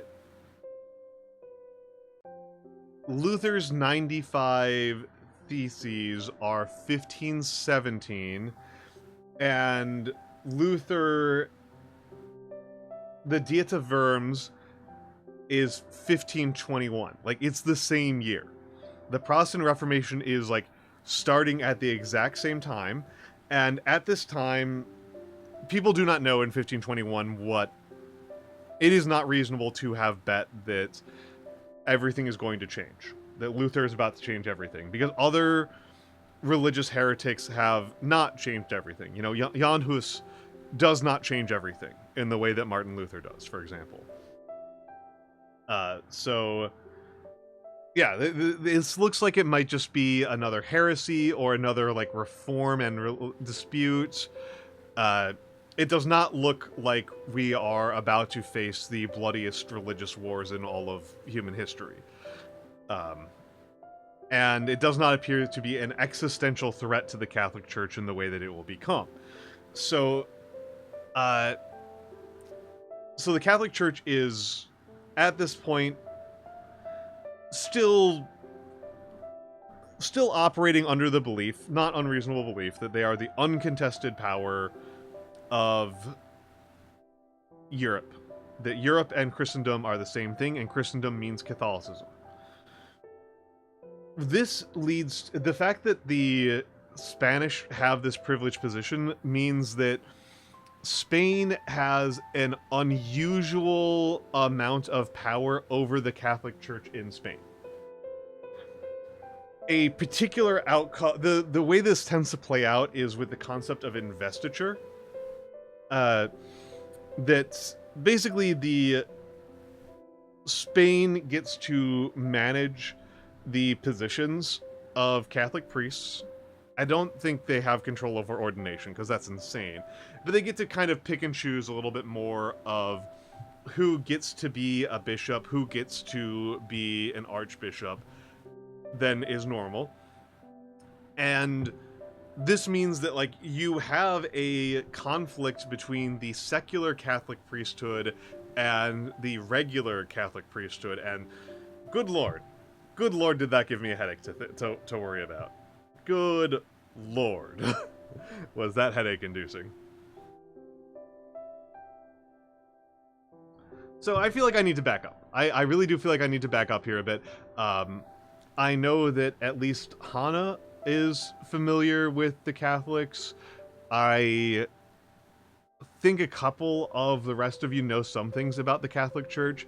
I don't know that everybody does. I would suspect that, for example, if Hussein gets around to watching this, that he does not know much about the Catholic Church. So I feel like I need to provide a very crude explainer about what the hell the deal is with the Roman Catholic Church. Like, what is it at a basic level? What fundamentally is it? So the Roman Catholic Church is an organized religion headed by the Pope. There is one Catholic Pope. One Roman Catholic Pope, that is to say. I need to be clear about this because there is a Coptic Catholic Church and an Alexandrian Catholic Church that are much smaller. Much, much smaller. The Roman Catholic Church today is over 1 billion strong, which is... There's only like 7 billion of us. Like, that's a lot of the planet are Catholics. Single largest religion on the planet. And they are all under the one Pope of the Roman Catholic Church. And the bureaucracy is quite formal. This is a thing that makes it very distinct, at least to Americans. That makes it seem very unusual compared to other churches, is that there is a line between what is called the laity and the clergy. And in order to be there's a little bit of a messy thing where there's like lay clergy, but the line is called ordination. So if somebody is ordained in the Catholic Church, that gives them the ability to perform sacraments. And there's a little bit of more complexity to that in that, like, only bishops can do the sacrament of ordination. Sometimes deacons who are not ordained are allowed to perform certain rites, certain sacraments, but they're not allowed to perform the really important ones, which are confession. That's like confession and communion. Those are the two most important Catholic ones, and you need to be a priest in order to do those. There's all sorts of rules. For example, if a priest ordains a woman, both the priest and the woman are instantly excommunicated. They're excommunicated automatically. Normally, excommunication is a thing that requires a lot of work. Normally, you have to do a lot to get excommunicated. There are a couple of things that will cause instant automatic excommunication, and that's one of them. And the bureaucracy is formal. It is formal. There's a formal line of power with offices and stuff like that. It is not in practice super centralized. And so this is one of those things that I find always very interesting, is that a lot of Americans think that Catholics agree with the Pope on all things. This is just not true. It's not even really expected. You have to agree with him on some things, but you're kind of just allowed to disagree with him on a lot of other things. Like, you are not going to get excommunicated for eating meat on Good Friday. Right? Like, today's Good Friday. I didn't eat meat because I never eat meat, but... Yeah, exactly, Constantine. Like, yeah, all Catholics agree with the Pope. Everybody who grew up Catholic looks at that and is just like, that's ridiculous. Everybody looks at that and is just like, that is... Everybody who grew up Catholic thinks that is ridiculous. But, I mean, I have friends who, like, I have friends who, particularly friends from Texas. I've got several friends from Texas who, they grew up with the belief that to be Catholic is to take direct, continuous marching orders from the Pope. Like the Pope is like micromanaging all 1 billion Catholics like they're Age of Empires characters. Yeah, Francis is a controversial Pope. Yeah. There's actually one of the ones that I find really interesting. One of the ones that I find really interesting is that before he was Pope, Benedict XVI was a cardinal, obviously. And him and John Paul II fucking hated each other. And they fought all the time. They fought constantly. When he was Cardinal Ratzinger, him and John Paul II were in constant disagreement. They did not get along at all. Mostly over the question of clerical abuse of children. That John Paul II was a traditionalist, and Ratzinger, Benedict XVI, was a hardliner. That Ratzinger was like, if a priest abuses a child, we defrock them. We defrock them and expel them and throw them to the mercy of the police. And that was not John Paul II's stance at all. Like Ratzinger was like fire and brimstone about it. That like if you abuse children, like you're like he wanted you like gone.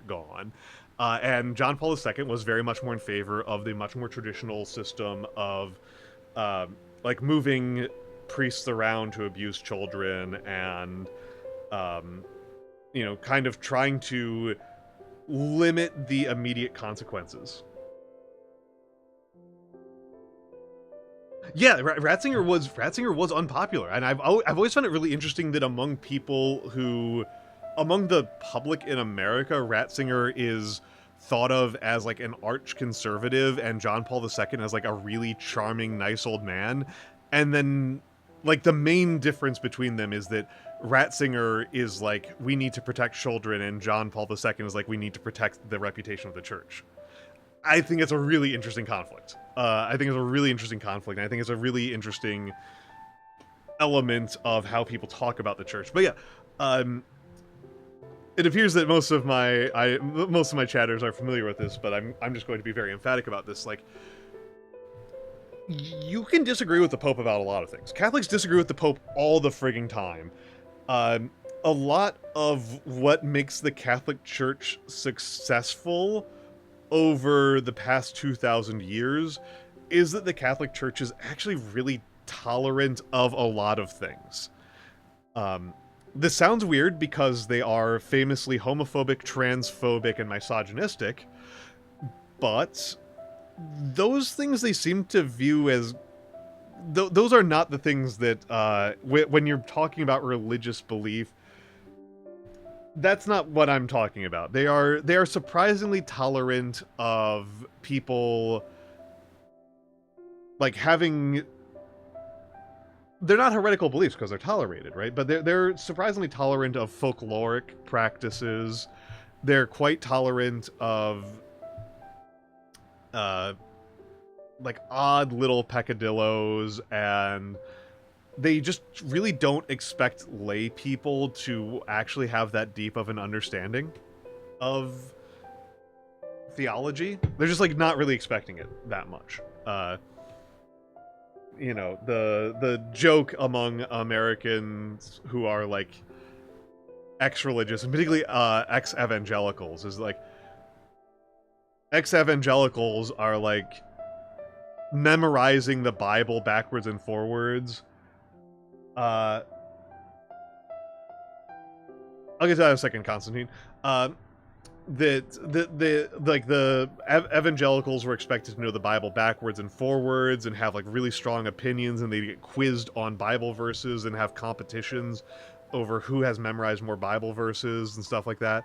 And then, like, for Catholics, they look at that and they're like, why would I do that? That's what the priest is for.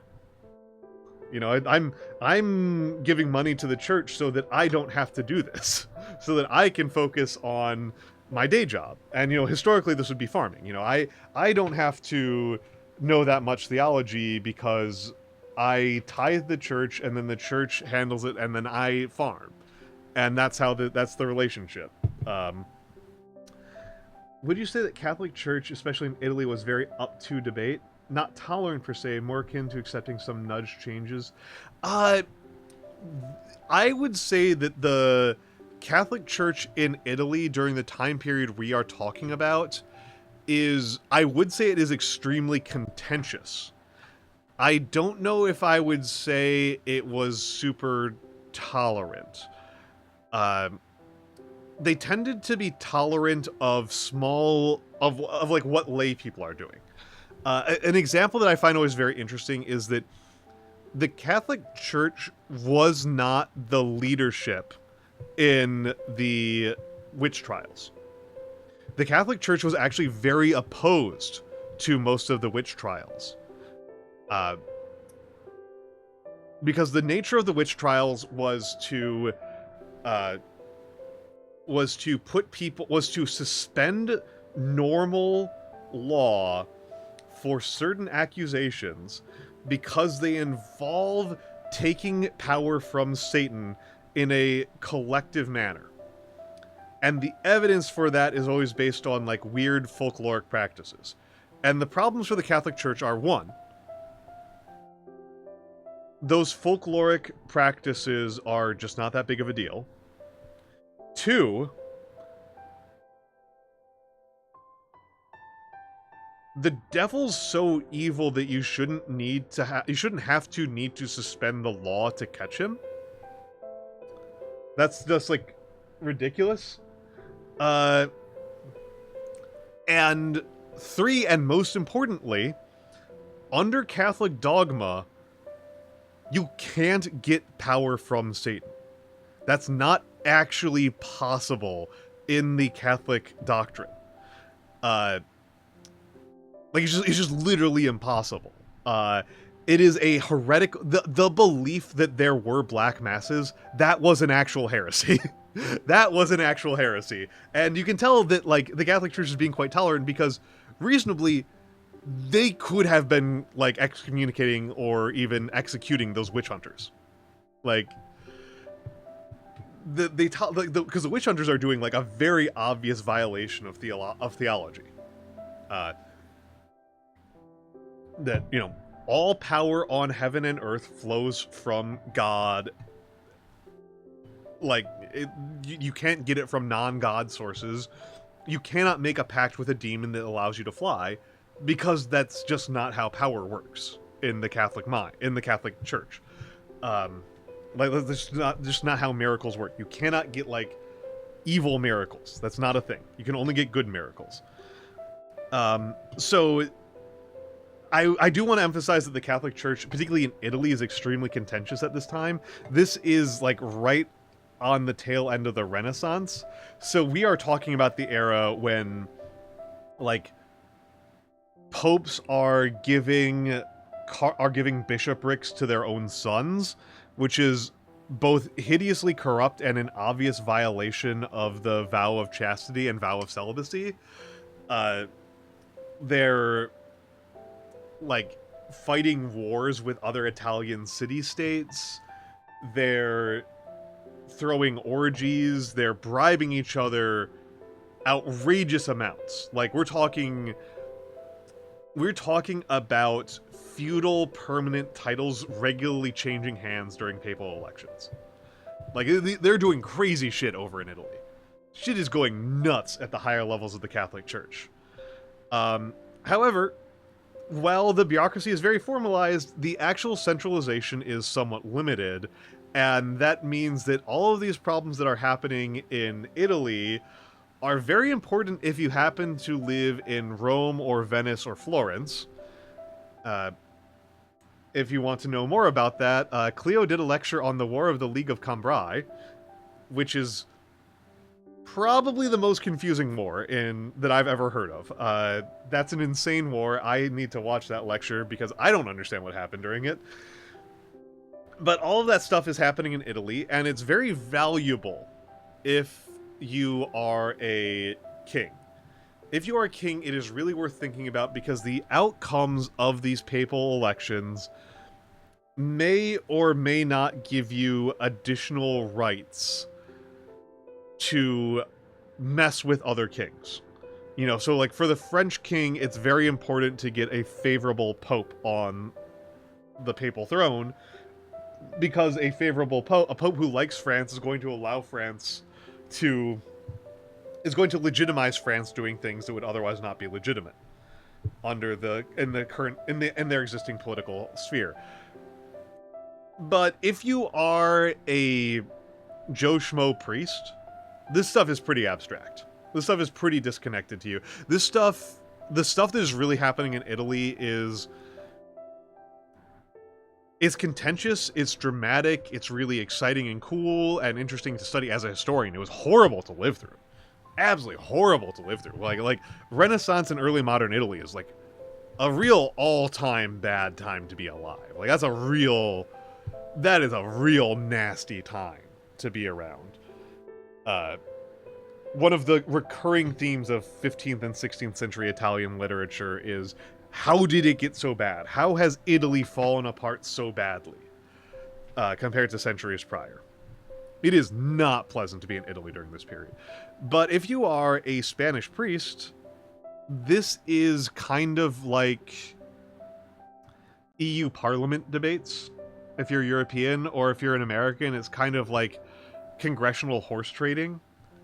Like, there's a point at which it matters, right? There's a point at which the problems afflicting the American Congress are afflicting the average American citizen. But most of the drama you can very safely ignore. It's very abstract to me personally, even though I am considered a very high information voter, a very high information American. I actually don't really give a shit. Like, it's actually, most 90% of it is complicated nonsense to me.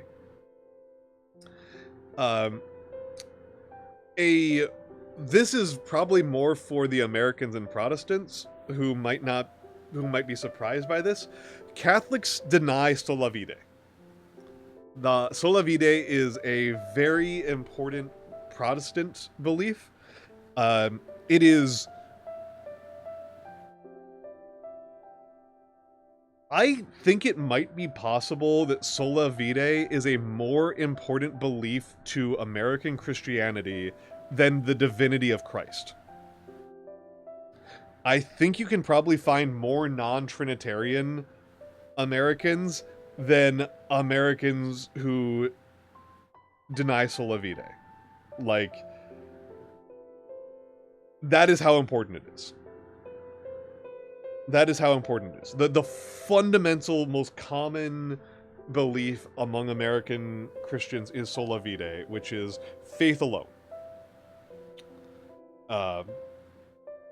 Which is faith alone, and that, Martin Luther's stance was that, he was the guy who developed sola fide, is that people who have faith will, like acts of faith, acts of piety are evidence of faith, but only God can know your faith for a fact, and like, that's all that matters, is what is in your heart, ultimately. And the Catholic stance is very much that you need to have both. You need to both believe in God, and then you need to act in ways that accord with that belief in God.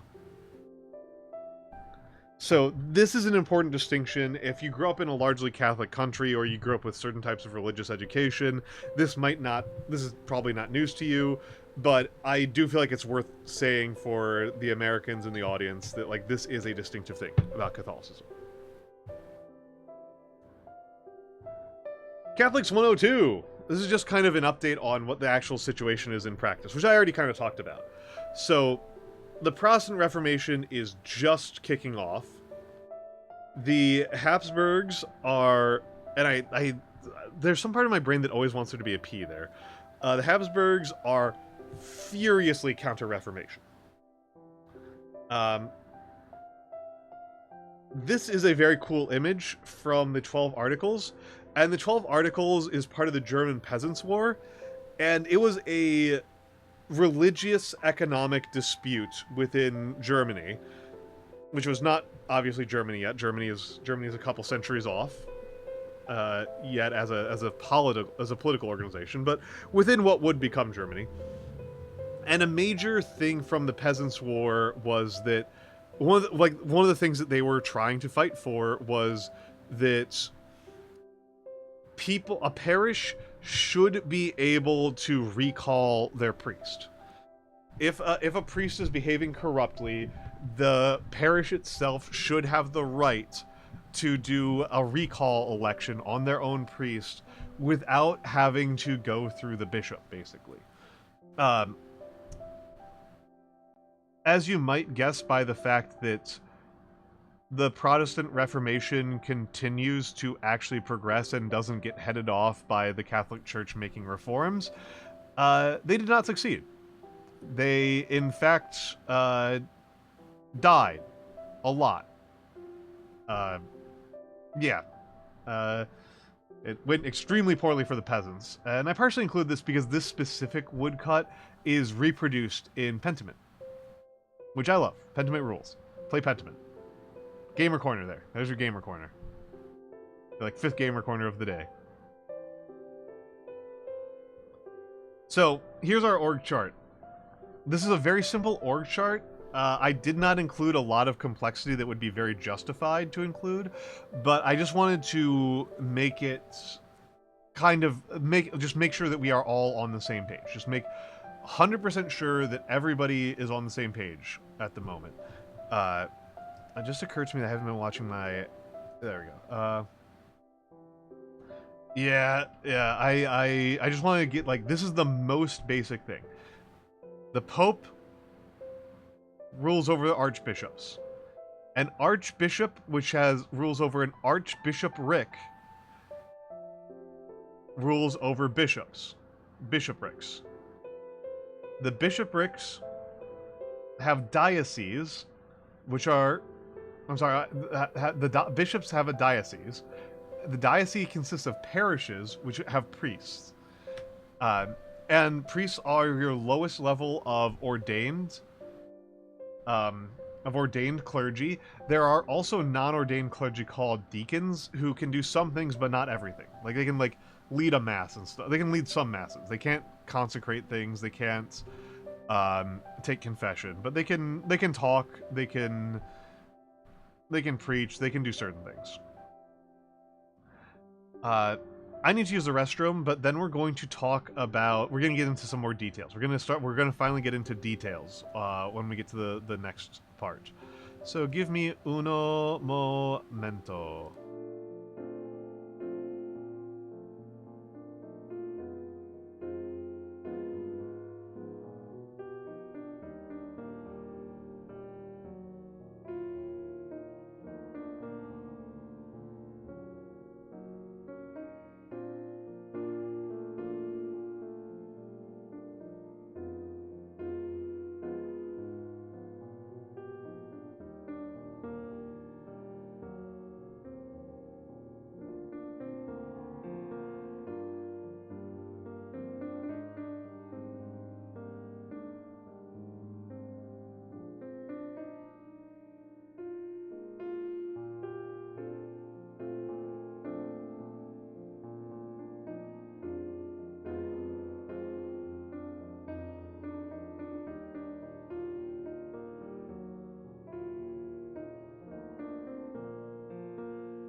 Alrighty.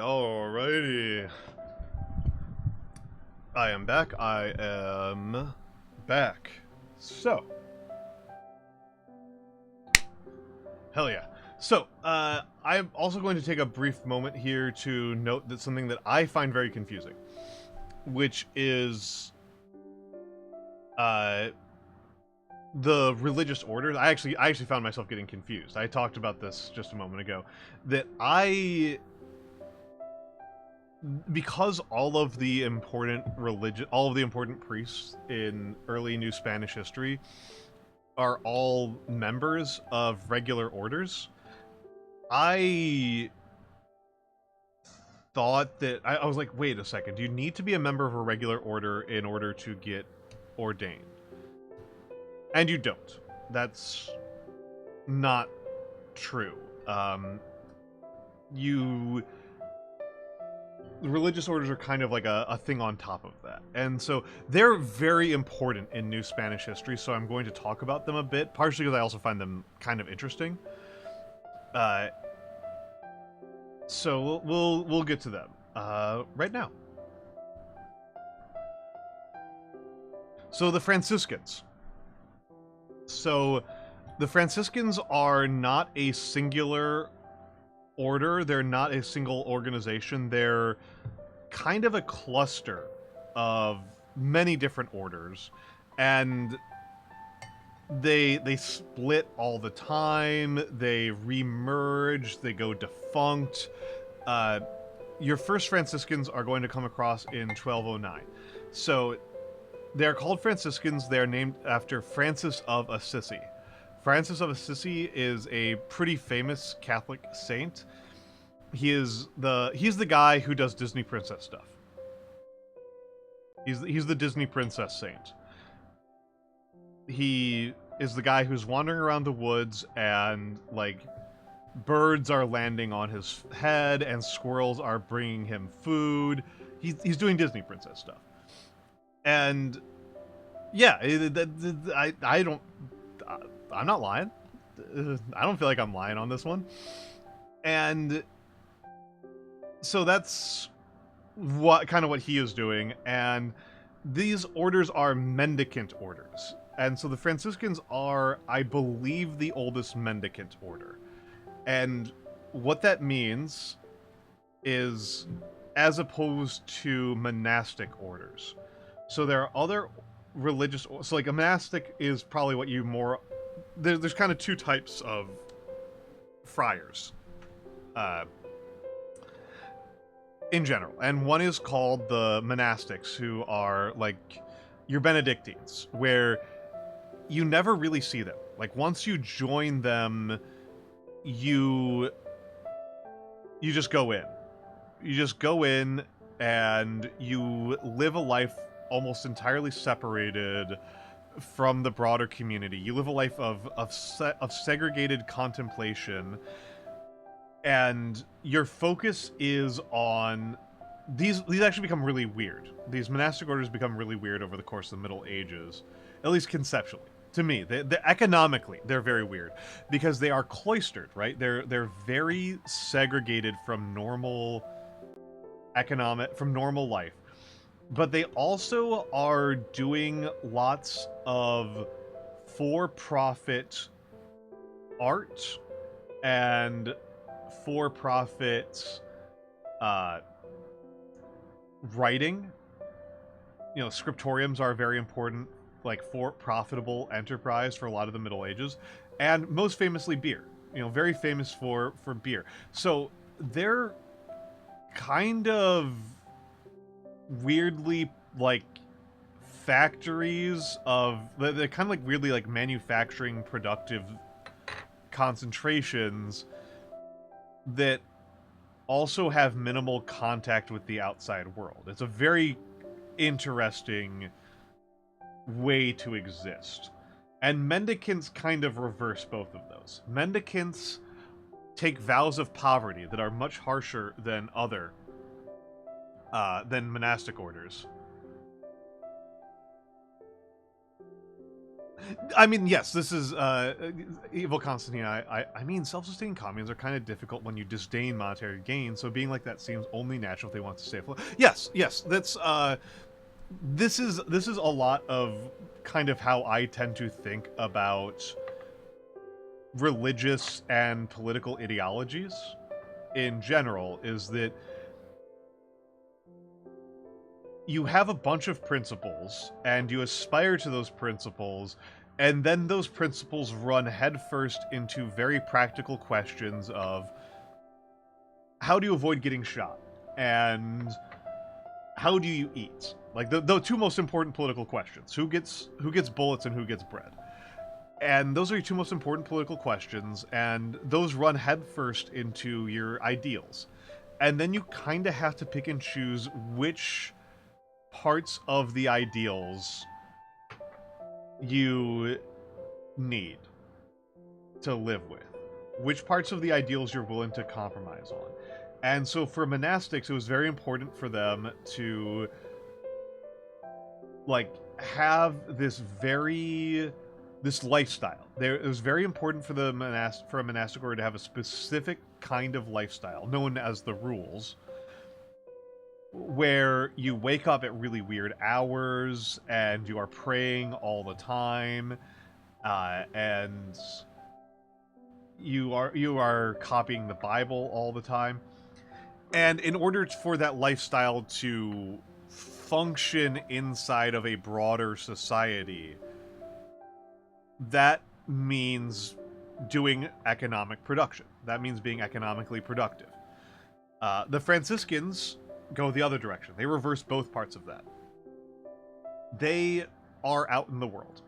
They are very out in the world, and they take vows of very extreme poverty. And that's actually a contentious issue for the Franciscans, is that they their level of demand for poverty for their members was sometimes seen by the Catholic Church as frankly kind of ridiculous and almost showboaty. And so it's been, and that's actually the Franciscans, they split all the time. They are splitting all the time. They are getting into fights with other parts of the religious authorities all the time. Juan de Zumarraga, pictured here, is going to do something that pisses off the Vatican so much that they create an entire legal category just to prevent his successors from doing what Juan de Zumarraga does. The Franciscans are really important in the rights controversy in China. The rights controversy is the controversy over ancestor worship. That, you know, in Confucianism, you are supposed to have a shrine to your family, and you're supposed to maintain graves to your family, to your ancestors. And the stance of the Catholics at first, when they first encountered this, was, oh, this is just honoring thy mother and father. This is just a folkloric practice. This is not in conflict with our doctrines. And the Franciscans are far more hardline about it. And they're the ones who really push the rights controversy. I hope I am not messing that up. I hope I did not mix them up in the Jesuits. I need to now check this. I need to now check this because I'm about to lose. I'm about to.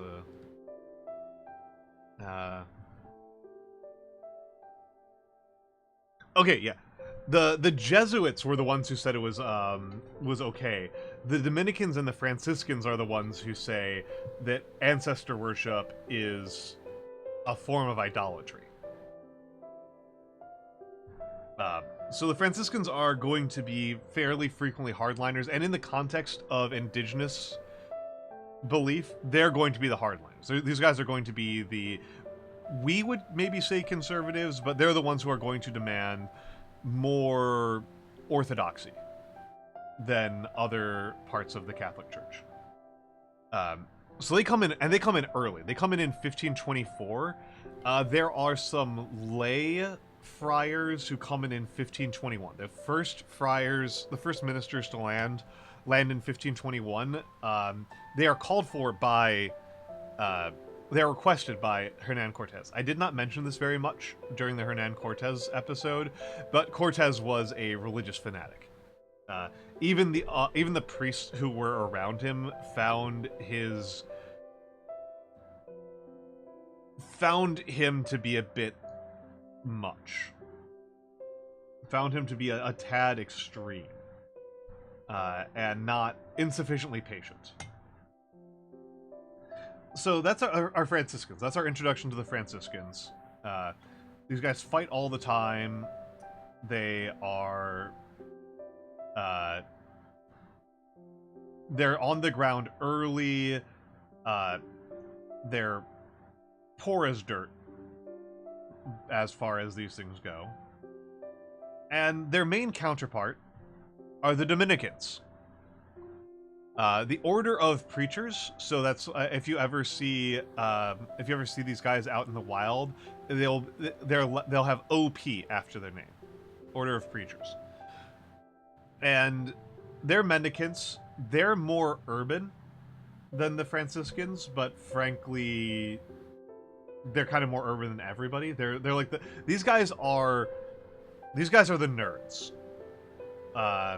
These guys are kind of the nerds of the Catholic Church. These guys are the guys who are really getting deep into complicated theology. These are the guys who are really pushing the boundaries of like learning new things about divinity. They're pretty in favor. I should actually back up and just be clear. Yeah, Juan de Zumarraga was the first archbishop in New Spain, whereas the first bishop in Spain is a Dominican. You can see why I started to get this, like, I started to gaslight myself into believing that you needed to be ordained in order to be a priest. Not ordained. You need to be in an order to be ordained. You need to be in one of these orders.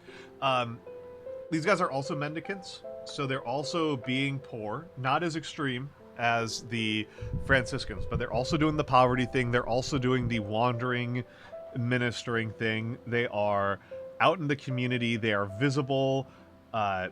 These guys are much less fractious. So hold on, there's like 4 main orders of Dominicans, including the Poor Clares. So there are female Dominicans. It should be clear. If you hear Poor Clares, those are also Dominicans. The Poor Clares, by the way, were the nuns in Pentiment. Just a nice little side there for a good game, Pentiment. Second shout out for Pentiment. And these guys become really known as like the people who are really fighting for indigenous rights. These guys are, I shouldn't even say rights. Rights is probably the wrong word because that's kind of a paradigm. That's kind of an Enlightenment paradigm that isn't really going to be going on here. Indigenous welfare, indigenous safety. These guys are the guys who are really fighting very hard for indigenous safety. They are not getting in as many fights with other religious authorities as the Franciscans, but they are getting into fights all the time with the nobility. And I've talked about Bartolomé de las Casas before. Bartolomé de las Casas is most famous for his arguments in favor of indigenous rights, and also his argument in favor of enslaving Africans as a way of resolving the conflict between the declining labor base of the New World and the need to limit the rapaciousness and violence of the encomienda system. So, weird dude.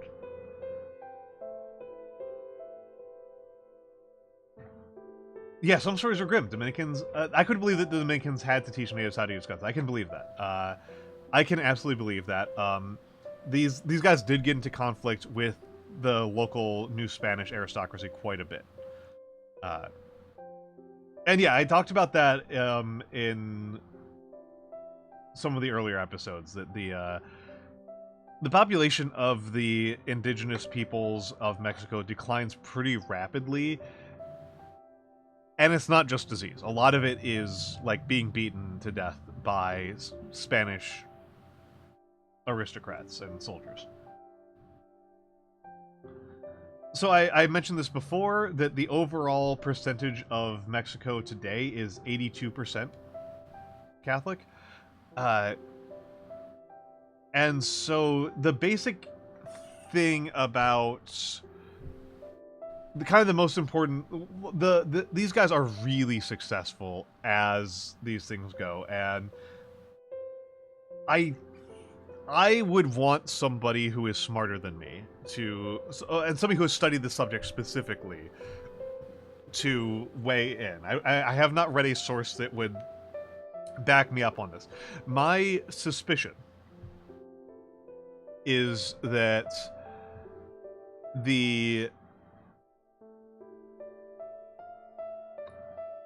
my suspicion is that because many of the indigenous religions, particularly the ones in, like South Central Mexico, that because many of those were already very organized, that meant that when you forcibly remove the priesthood, that really kind of caused the religion to fall apart very quickly.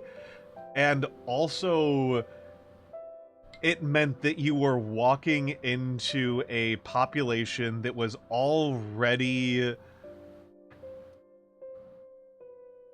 What's the word I'm looking for here? Ready, maybe? That was already primed, already... I don't like that word. It's become a weirdly contentious word. They were already prepared, acculturated maybe, to treating religion as an organized phenomena. Like organized religion was not something that had to just be like dropped on these guys from space as a basic concept. It was, you had priests who were, religious specialists who would preach at you in a language that you don't understand, and hold rituals that look cool but that you don't really participate in super specifically all the time. And they have one sort of artwork and one set of clothes and one language that you don't understand, and we're replacing all of those with different artwork and different clothing and different language that you don't understand. So it's possible that people were just kind of already... Like, they didn't have to fight to get many of the indigenous people they were converting used to the idea of having a priesthood, which is not always the case. Sometimes... sometimes that places have different ways of being used to religion that are less obviously familiar. I just want to kind of cite this source. Toribio de Benavente claims 9 million conversions in the first 16 years. Right? So Fall of Tenochtitlan is 1521, and even then it is not really justifiable to say that New Spain controls all of Mexico. Like at that point, they're mostly in this area.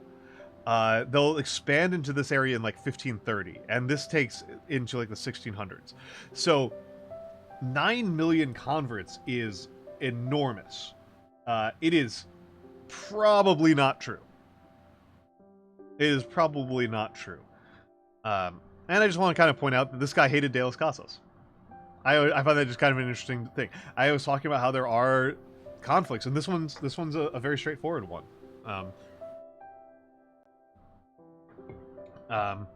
This one's a pretty straightforward one. Toribio de Benavantes just doesn't believe that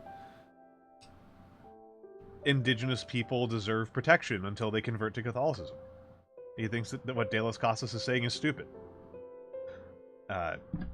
So that's kind of interesting, right? I think it's interesting. So let's talk about what conversion is like. Let's talk. You spelled it right. Did the encomiendas have a religious tax exemption for new Catholics?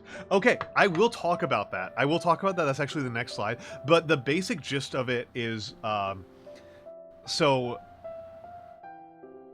Catholics. It's not just new converts. It's any Catholic. Any Catholic is entitled to Sunday off, is entitled to feast days off, is entitled to participate in feasts, is protected from certain forms of corporal punishment, has the right to claim freedom of conscience as a reason for exempting themselves from certain practices. So that, like, there's a lot of practical benefits to converting from an indigenous perspective. Like if you are sticking to the Aztec or Mayan or Zapotec religion, your encomendero, the person who rules the encomienda, has the right to make you work 7 days a week. They do not have that right if you are Catholic. So, like, you can see, like, very obviously, like, a very obvious way in which this, like, and that's a formal right. There's also the informal element that Christians abusing Christians is seen as more verboten and more crass than abusing a pagan. Like, in general, you're kind of like, even if the clergy don't believe this, the more general belief is that pagans just don't deserve to be treated well. So the abstracts of the conversions, that's a great question, though. I should be clear here. Constantine, that's a really good question. Also, I just realized, I just remembered,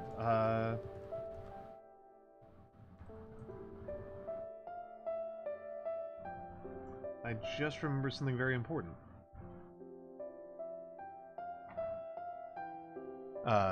Apologies. I'm a totally professional streamer who is totally doing this correctly.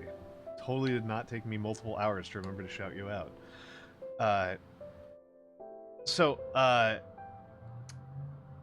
The violence of conversion, there's often a sensibility that, like, the Catholic Church was going around doing conversions at sword points, which they have done in that has been done more violently in other places. In Mexico, it's actually kind of surprisingly low violence. I don't know how much is that they kind of had tried violence before and kind of felt like it was not very effective. But, like, here's the thing, for example. So, Juan de Zumarraga, this is what I was referring to earlier. Juan de Zumarraga executed a Nahua, I'm sorry, I don't think he was Aztec, but he was Nahua, nobleman, Ometoxtin, in 1539 for refusing to convert. That he was a recalcitrant pagan. And so he executes Ometoxin. And the church hated this. This made the church really mad at him. And so the Inquisition doesn't enter Spain until 1571. And when the Inquisition comes to New Spain, indigenous people who are not converted, non-converted indigenous people, are just not Inquisition targets. I feel like that's a very interesting and important point to make. And so the basic gist of this is that part of this is that, the Catholic Church is just kind of willing to tolerate certain folkloric beliefs as long as, like, the big stuff you get right. As long as you get the picture.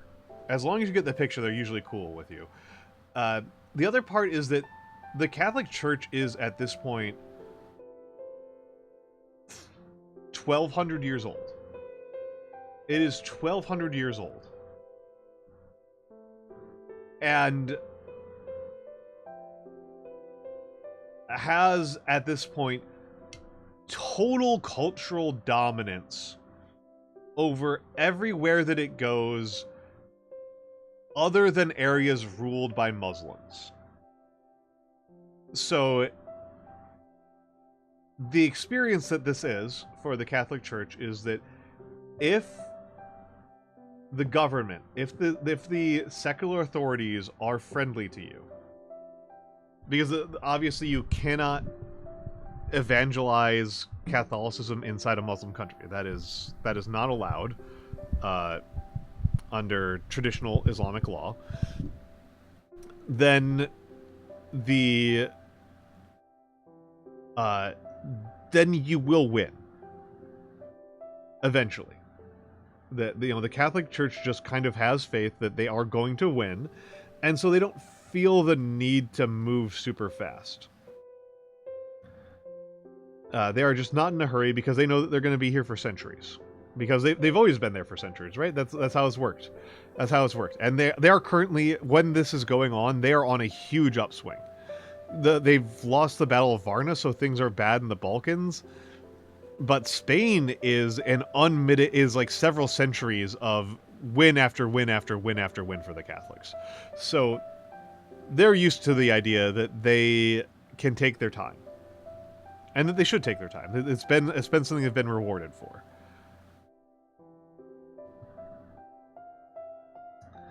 And let's talk about the strategy itself. This is what Constantine was asking about earlier. So the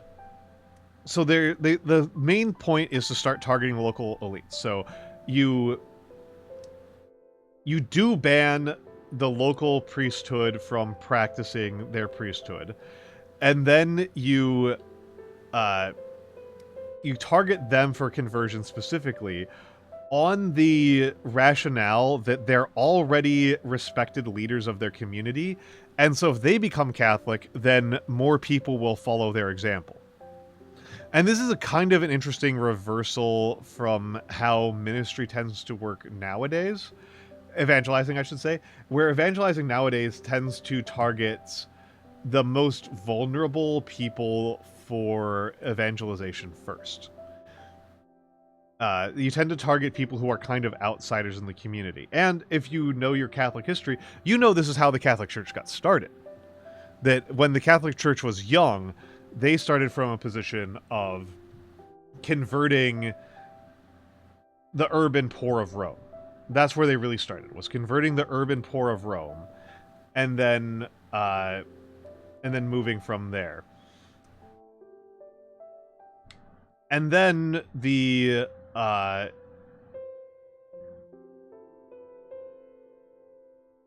processing. And so, like, but the thing is that in 1540s New Spain, the Catholic Church is not in the position of being an insurgent. Oh, that's true. The Scientologists do aim for the most VIP rich people. That's true. Cults often do that. Scientology is not the only cult that does that. Other cults do that as well. It's definitely a strategy. I guess I was just kind of more thinking about, like, modern U.S.-ian Christian evangelicals and the Church of Latter-day Saints. And those groups definitely do target people who are at the margins of society. Like, they when they're doing their ministry in other countries, they tend to target people who are not successful. And I think that in these cases, all of these make sense to me. That Scientology is not a mass movement. It's a targeted movement.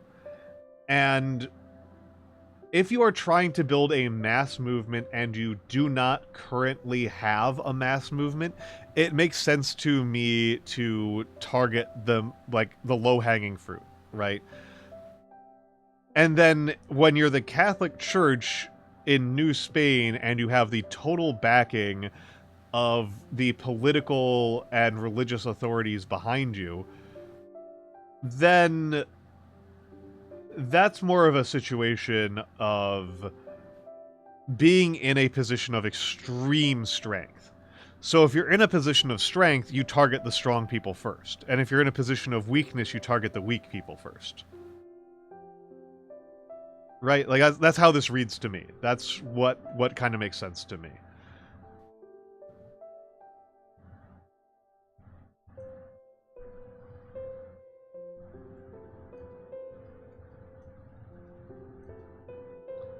And the Catholic approach in is much more carrot than stick, right? Because they've already... Part of the reason for this is that they've already got all the power, right? They're the power of the Catholic Church in New Spain is extremely secure. This is not a group that is insecure and worried about losing what they already have. This is a group that is trying to go from winning to winning more. And so they can afford to do more carrot than stick. They can afford this. This is a luxury that is well within their budget. And so their strategy is to deliberately associate the church with protection and prosperity. I just need to do a quick scan. Yeah, okay, so I talk about that more in the next one. That they're in a position of authority and power to do that, and I think it's also worth saying that, as you mentioned, Constantine, the Spanish aristocracy and military in New Spain was utterly vile to the indigenous people. And so this means that... And they're your rival. If you are the Catholic Church, your rival is the aristocracy. And this is the thing that often gets glossed over, that when the Catholic Church is fighting to gain power, when they are trying to push to gain more power, they are usually trying to take it away from landed aristocrats. They're not usually using the peasants as rivals. They are using the peasants as a resource in their conflict for power with the aristocracy, because the aristocracy already has the power and is already organized. They have power, and they have power that can be taken away. And that's power that you can gain. It is powers that you can gain. So you don't really bother trying to take things. It's the same thing of, like, you don't scam. You try to scam. You rob banks because that's where the money is. And so that's part of it. And another part of it is that because the aristocracy and military are so unremittingly vile to the indigenous people, that means that it's easy for the priesthood, for the clergy, to make the appeal. They have a very clear opportunity to make the appeal that, hey, we're the nice ones. And so that's an important part of their conversion strategy.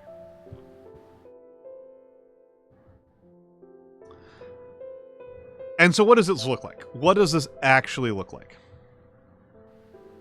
So if a village already exists, that's good. But if a village doesn't already exist, if there's not already a centralized town that is kind of recognizable to European norms, you create one. You just create it out of thin air.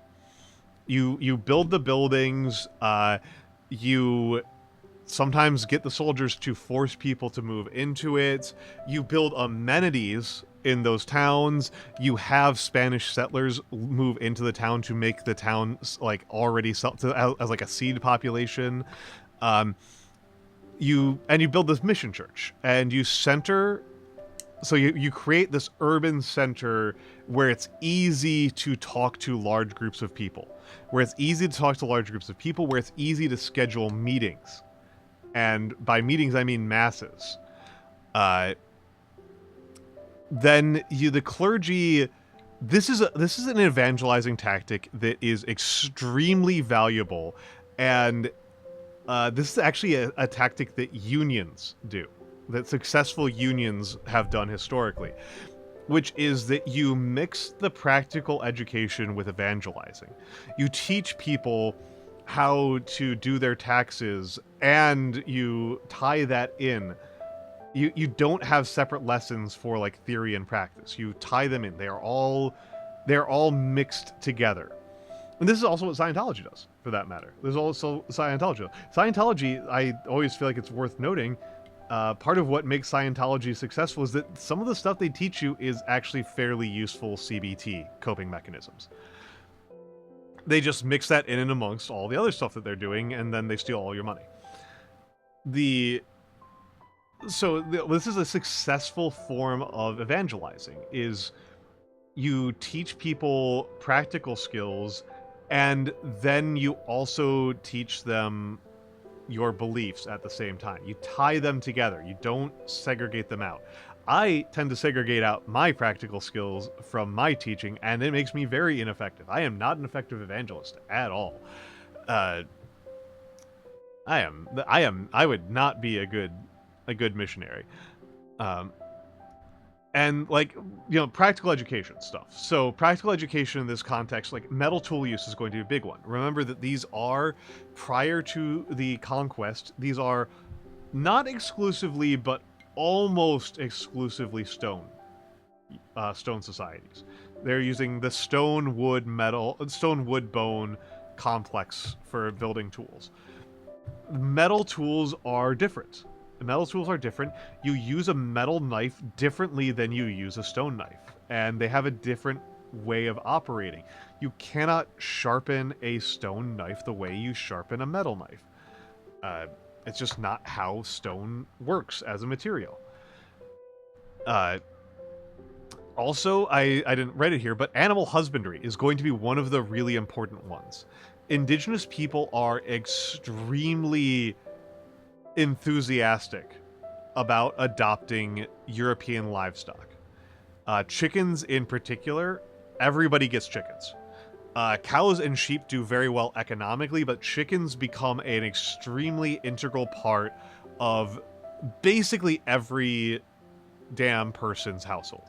Pretty much every goddamn peasant in Mexico is going to have chickens. And chickens require care. Like, you can't... Like chickens require care. You need to know how to make fences that protect chickens from like, jaguars. What's the one that... what's his name? Archer likes. Archer likes one of those predatory cats. Horses are not pre-Columbian. That is a contested thing, but the main person who contests it is a crank. So, yeah, horses is a big one. Horses is a very big one. And horses require a ton of care. Horses are very hard to, like, horses are, the kind of horses that the Spanish are into are quite hard to keep alive. They will die pretty frequently. You need to know how to clean your horses and your sheep and your cows of parasites. You need to know how to protect them from coyotes and ocelots and jaguars. You need to know milking a cow is a process. It is not a thing that you just naturally know how to do. You have to be taught how to milk a cow. You have to be taught how to make sure that cows keep producing milk, because that requires a specific cycle of forced impregnation. You need to know about you need to know about breeding, which is a skill. That is an actual, that's not a thing that people just know. That is a thing that Europeans did for, yep. Welcome in, Jarfy, by the way. Well, I'm impressed that you managed to, you always seem so relaxed when I'm talking to you, and then you're in my chat and you're so cursed. I hope, oh, you were playing Monster Hunter World. I hope you were having a good time. I hope you're having a good time with Monster Hunter World. And yeah, like horses are, yeah, Constantine is correct on this one. Yeah, chickens and ducks, like, you still, in general, the smaller the animal, the easier it is to take care of, for reasons I hope I don't have to explain very hard. I don't feel like I have to explain that with a lot of difficulty. Come on, Hana, just say it. Just say it when you want to. I find it funny. I find it funny. I find cursed humor very funny, and I'm actually very cursed in other people's chat, which is part of why it occurs to me when I'm looking at what Jarfie is saying, is that I am much more of a goblin man in other people's chats than I am in my own. I'm far less dignified. So yeah, like, this is stuff that you have to be taught. These are practical skills. These are practical skills, and they teach people how to, like, read. Cute. Maybe. I don't know about that one. I guess thank you for the compliment. But yeah, so there's all these practical skills that you are teaching them, and you're mixing them with teaching them, you know, the Bible. And then, also on top of that, there are protections that only apply to Christians. Notably the Sunday work exemption. That's a really big one. And the feast exemptions. And it's worth pointing out that the way... This is an economy. This is one of those things that, like... This is... People who have grown up with the... post-commons era of economic management find this a little bit challenging, which is that you know, you are a farmer, right? You're a farmer in a village, and there is some semi-centralized authority. And that semi-centralized authority takes a cut of all of your production. It's special occasions. It's special occasions. Jarfie, today is actually one of them. Today's Good Friday. Today is actually one of them. No, they're all over the place. There's a really complicated calendar. There's a really complicated calendar for it, and it gets revised periodically. It is not all in a row. It is all over the place. They tend to cluster in the spring and fall because that coordinates nicely with harvests in the Northern European climate, and with the Northern European food production system, but they're kind of all over the damn place.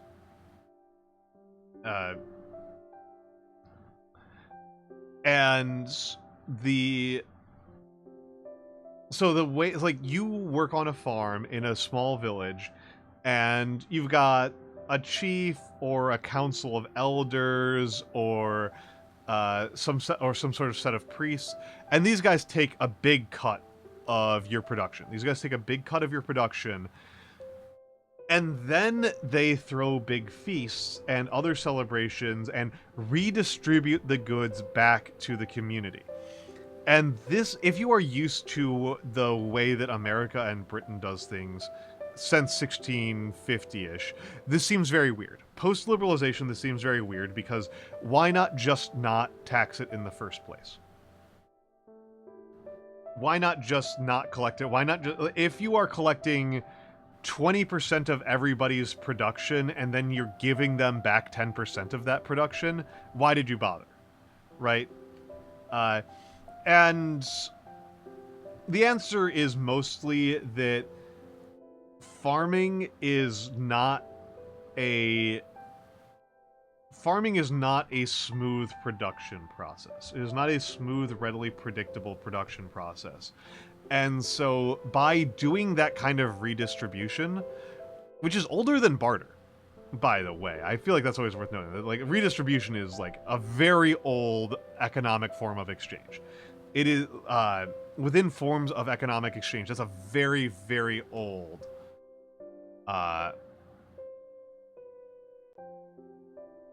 very, very old, method of doing things. And the part of the benefit of it is that farming is not super predictable. And let's say you've got 20 farmers, and there's just a random chance that one out of those 20 farmers is going to get ruined this year. And if they get ruined, if they have a ruinously bad harvest, then that starts to spiral. Right? That starts to spiral. Like, they have to eat into their grain storage for the next year. They have, which eventually includes their seed. They have to start not just their storage, but their seeds for planting for the next year. They will end up like starving their children, and then that causes both children and older people to die more, because you need to make sure that the calories for your prime working age adults are, those are your priority, is your prime working age adults. Because if your prime working age adults start getting sick, I mean, even if you're a good farmer, you can have a flood. You could have a flood in your field and have your particular field ruined, and nobody else's field gets ruined. Right?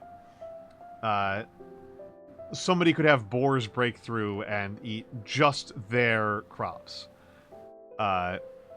In a way that doesn't hit other farmers in the same community. And so part of the purpose of this redistribution is to smooth out this randomness. And you want to smooth out this randomness because once things start going bad... Oh, you're in Rome. Okay. Actually, we have a huge feral boar problem in the United States, but it's mostly in North Carolina. North Carolina has, like, a real bad feral boar problem. It also has an extremely bad non-feral pig problem. The regular pigs are also destroying North Carolina. North Carolina is having death by pork. Is collapsing under the porcine. The porcine era in North Carolina.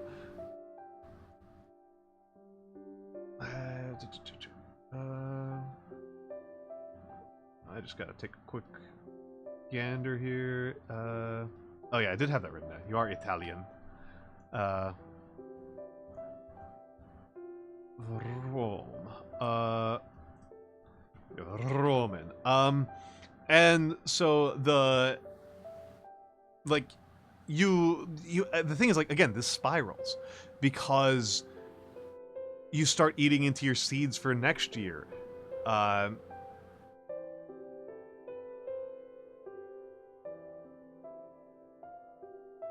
Boars aren't really dangerous, but our towns are having a bad cleanup system, so the trash is attracting boars. And while they aren't actively dangerous, people underestimate mother boars. Those are hella productive. I don't think we tend to have too many deaths via boar in the United States, but the boars that we have around here tend to be kind of frigging big. They tend to be kind of frigging big. The non-wild boars are killing Americans quite often. Quite often because of poor waste management. Yeah, they are tough sons of bitches. They're strong. There was a meme going around a few years ago about 30 to 50 feral hogs, where some guy in the Carolinas was making the argument that he needs a 50-round drum magazine for his assault rifle for home use in order to protect his family from a group of 30 to 50 feral hogs. And everybody made fun of him a lot because,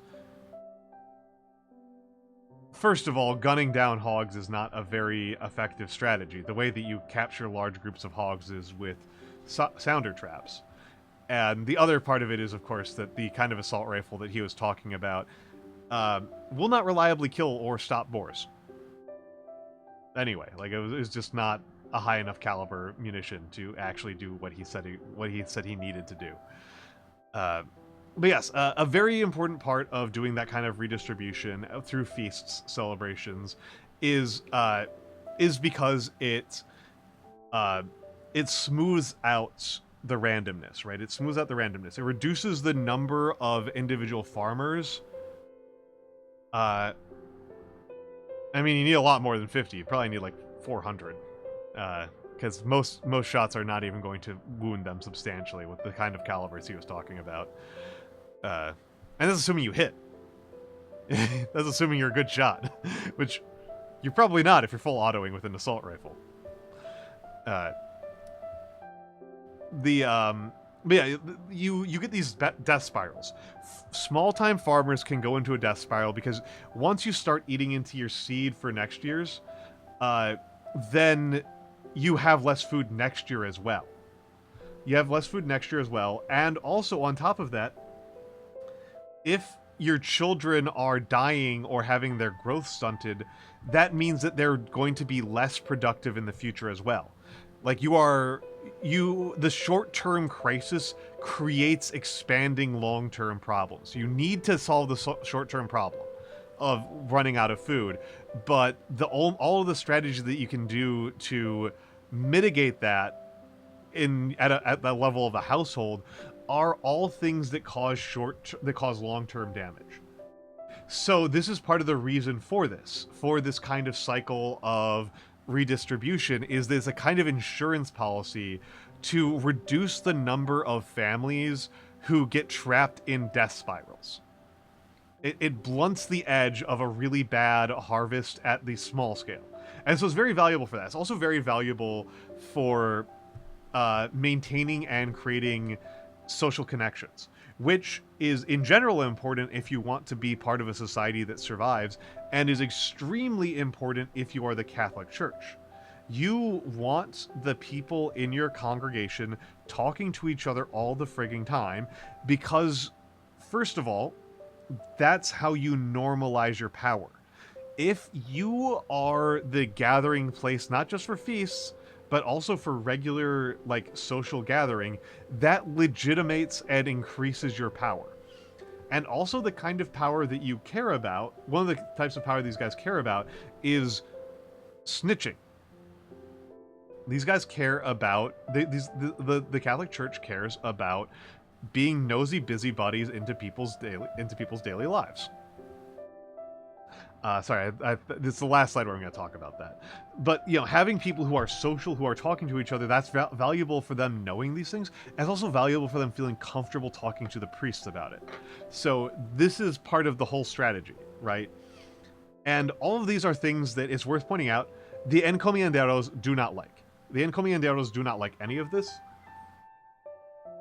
And if the encomienderos had maintained more political power, maybe things would have gone differently, but as I mentioned last stream, they find their political power withering over time as the importance of mining and cash crops takes over, and the encomiendas are just not efficient at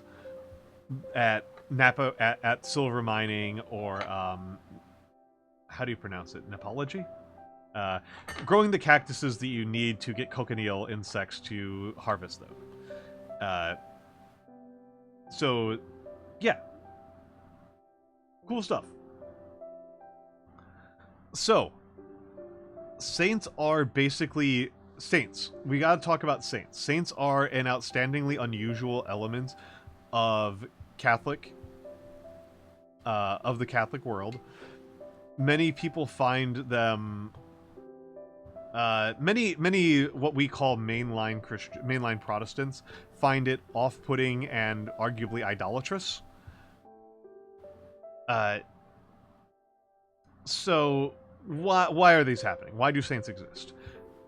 So for one thing, saints are kind of known for they're a more personal type of thing to worship than God. That Jesus has one story. God the Father is kind of inaccessible, and the Holy God the Spirit is kind of inscrutable, if we're being honest. God the Spirit is a kind of inscrutable, odd thing. Whereas, Saint George, for example, or Saint George, or Saint Patrick, or Catherine of Siena. These are people who have stories. These are people who have stories that you can relate to, and these are people who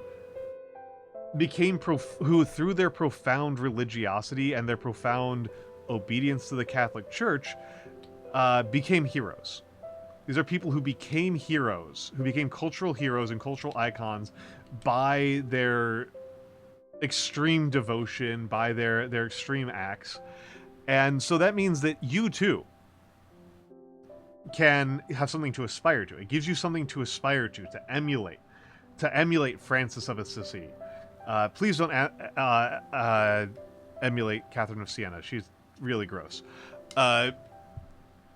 It gives you people to emulate, to look up to relate to. And it also allows the Catholic Church to tailor their stories to be more specific to the cultural context that they're going into. So Mexico has produced a lot of saints. I have only mentioned saints who were like important in the early era.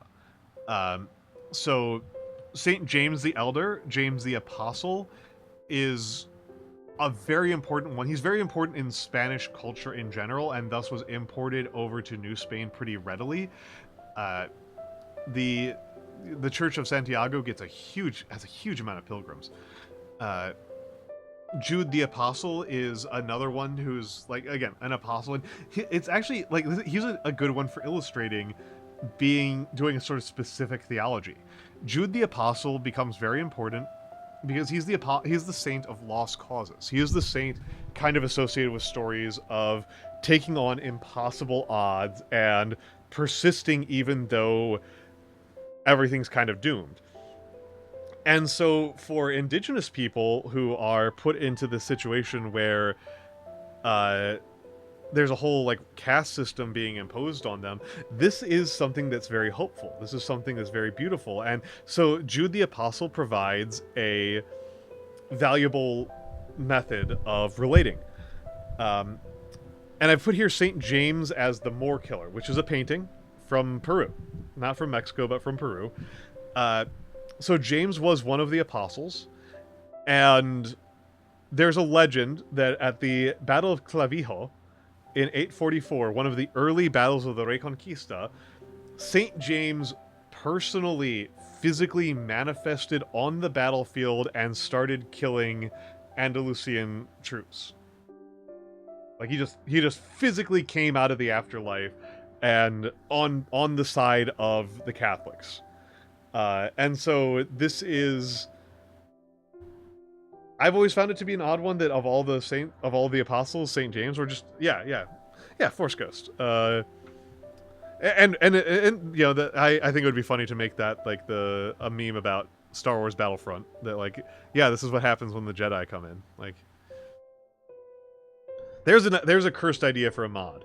There's a very cursed idea for a mod for anybody who wants to like really cause problems.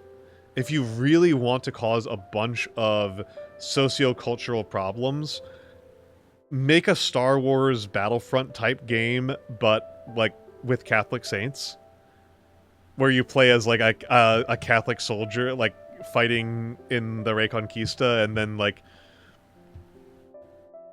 sometimes you can just reincarnate as St. James on the battlefield and act like a Jedi in Star Wars Battlefront.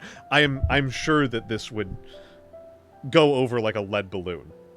I cannot imagine that, and it would attract the audience you would attract with that game would be so profoundly cursed.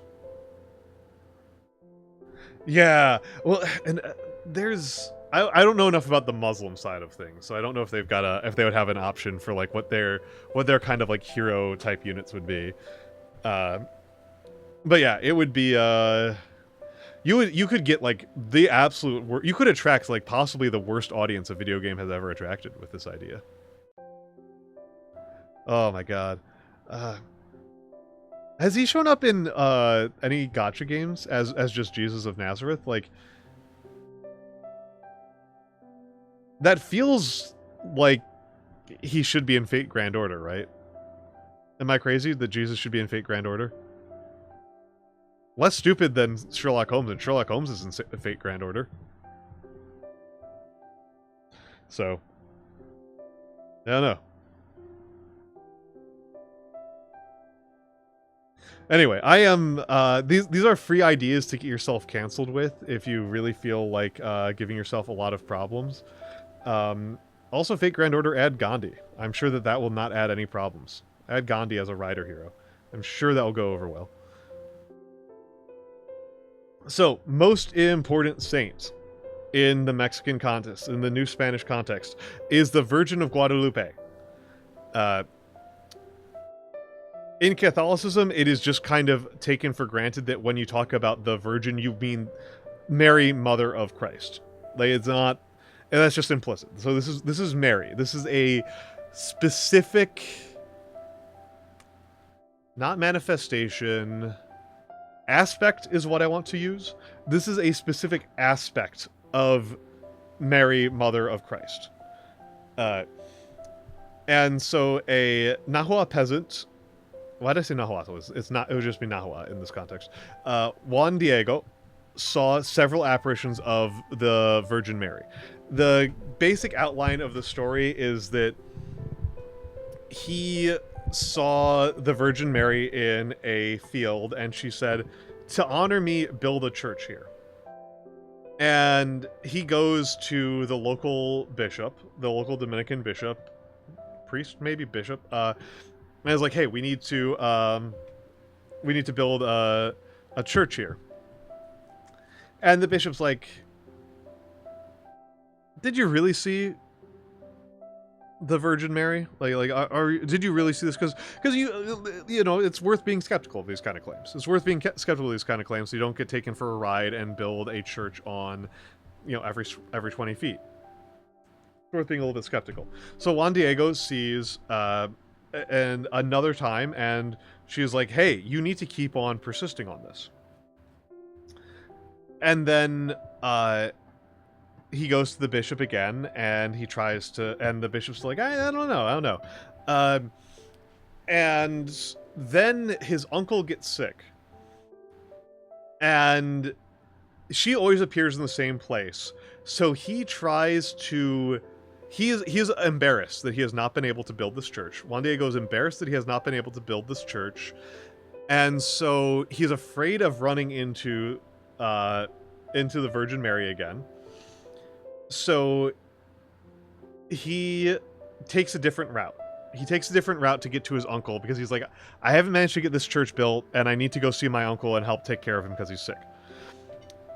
And then she appears on this other road, and you know, she chides him. You know, "Why are you afraid of me, who I am your mother?" You know, because this is kind of the... It is not part of Catholic doctrine that that Mary, Mother of Christ, is the literal mother of all people. That is not at all it. It is that she is the kind of adoptive mother of all people, of all Christians. That all Christians are, because we are alike with Christ, we are alike with our relationship with Mary. That's kind of the position. And then Juan Diego wears his cloak. He wears a Aztec-style cloak, and this actually causes problems. That he wears this Nahua traditional cloak to go see the minister, and he fills it with flowers. And then when he opens it, you know, Mary intervenes again, and her face is, all the flowers fall into a pattern of her face on the ground in front of the bishop. And then the bishop is like, "Okay, this is some real shit. Let's do this. This is the real stuff." This is the most visited Catholic shrine in the world. 20 million visitors is so much. So much. I need to look this up again. I need to look this up again, because there are a couple of pilgrimage sites that are bigger in the world. The big one being...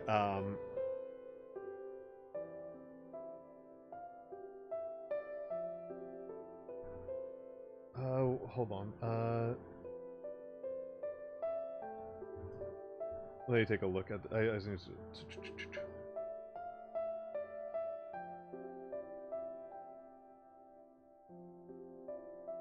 No, that's not the right list. I had a list that I was looking at before.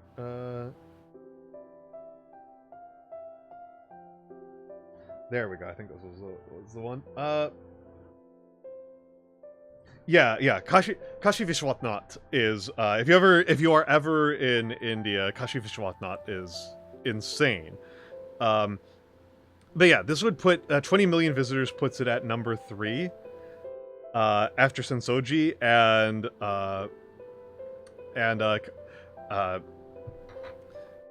Kashi Vishwanath. Like this is 20 million is so many.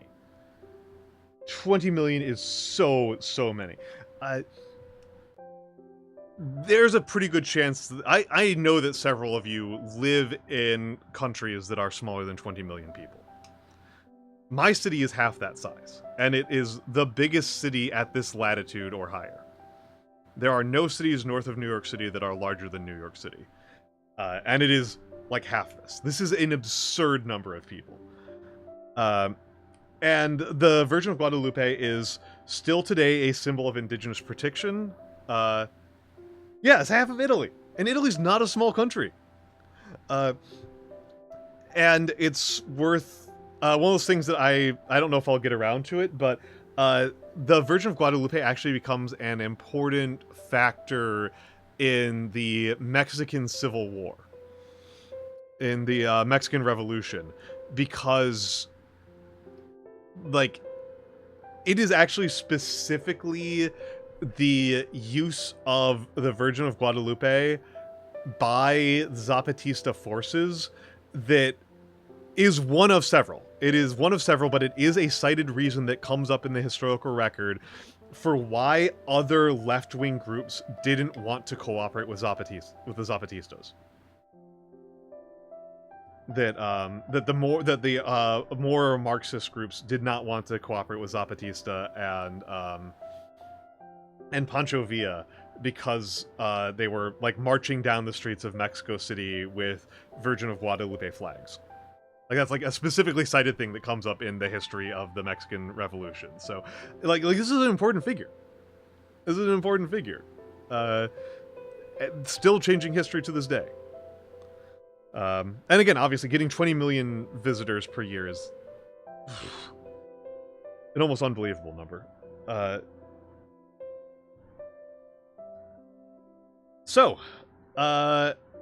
I called it priest-on-priest conflict. I really should have called it intra-Catholic conflict, but then I got cute about it.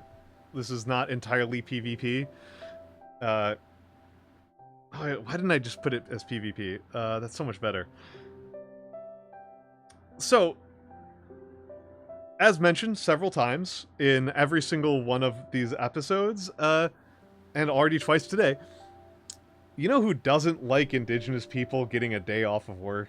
Is the people who own those indigenous people. It is, like I said before, the Franciscans and the Dominicans disagreed constantly. So, this Virgin of Guadalupe figure, the character, the saint of, Virgin of Guadalupe, the Franciscans were opposed. The Franciscans were really opposed. The Dominicans were really into this. The Dominicans were like, this is mystic visions, this is like the big saint, this is all great. The Franciscans get really caught up on this cloak. That this cloak is a traditional Nahua cloak, and so they're like, oh, I think this might be idolatry. You know, they're not worshiping Mary in a sufficiently European style, so we don't like it. And they get really caught up on it, and the Franciscans and the Dominicans are fighting over it constantly. That's just one axis of this. It's a continuous thing. The fact that there is a line of the priesthood that is a functional arm of the Spanish crown at the expense of its holy duties is not the sort of thing that tends to go over super well. These secular priests also were in constant conflict with the regular priesthood just over, like, reputational stuff. And there's just incessant jurisdictional disputes. There are perpetual jurisdictional disputes, and it's really worth being clear, if it hasn't become clear from everything else I've said here. The Catholic Church in this period, just like in the medieval era, the Catholic Church is doing a very large percentage of what we consider to be regular state functions. A very, very large percentage of regular public utility type functions are being handled by the Catholic Church. Credit systems are being handled by the Church. Public education is entirely in the hands of the Church. Healthcare is largely in the hands of the Church.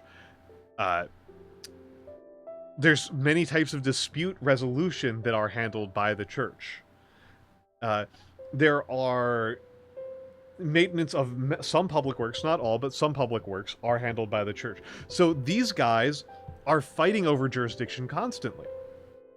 And I think that this is a fundamentally universal experience of complicated bureaucracies, right? This is a nearly universal experience of complicated bureaucracies that that all of these jurisdictions get into constant fights. And an example of this from the current day is that a couple of days ago, New York City, where I live, passed a congestion pricing law. And the way that works is that they have set up a bunch of checkpoints around, starting at, I believe, 69th Street, and covering all ways to get into Manhattan south of, I think it's 69th Street. It might be lower than that, it might be 59th or something. But to get into Midtown or Lower Manhattan, there is a $15 toll just for that area. And they're getting sued over it. The city is being sued by the state of New Jersey. Because New Jersey sees this as a form of anti-competitive interference in their jurisdiction. That, like, they should have jurisdiction over where their people go. And obviously, New York City thinks that they should have jurisdiction over who is allowed to be inside New York. It's an absolute mess. And there are 6 groups suing the city over this. So the law is passed and there's already 6 lawsuits filed. It's this kind of crap happens all the time with any complicated bureaucracy. And the formal lines between Dominicans versus Franciscans versus Jesuits, these are all not super legally spelled out. You know, it's, if you built a mission church in an area, like, you have a mission church there, and if somebody else, you can't really stop another group from coming in and building a mission church there of their own. And like I said before, there's a discriminatory caste system. The highest positions were restricted to people born specifically in Spain. Wealthy families inside New Spain, they tended to send a lot of their kids into the church. Like a lot. And so that means that there's actually a huge number of priests who are from New Spain, who are not born in Spain, but they are then restricted from ever getting into the highest echelons of the church. And then on top of that, there's a whole issue, I alluded to it earlier, where there was an attempted process of training indigenous people to be priests. That was the intended original purpose of the University of Mexico at Tlatelolco. And it fails.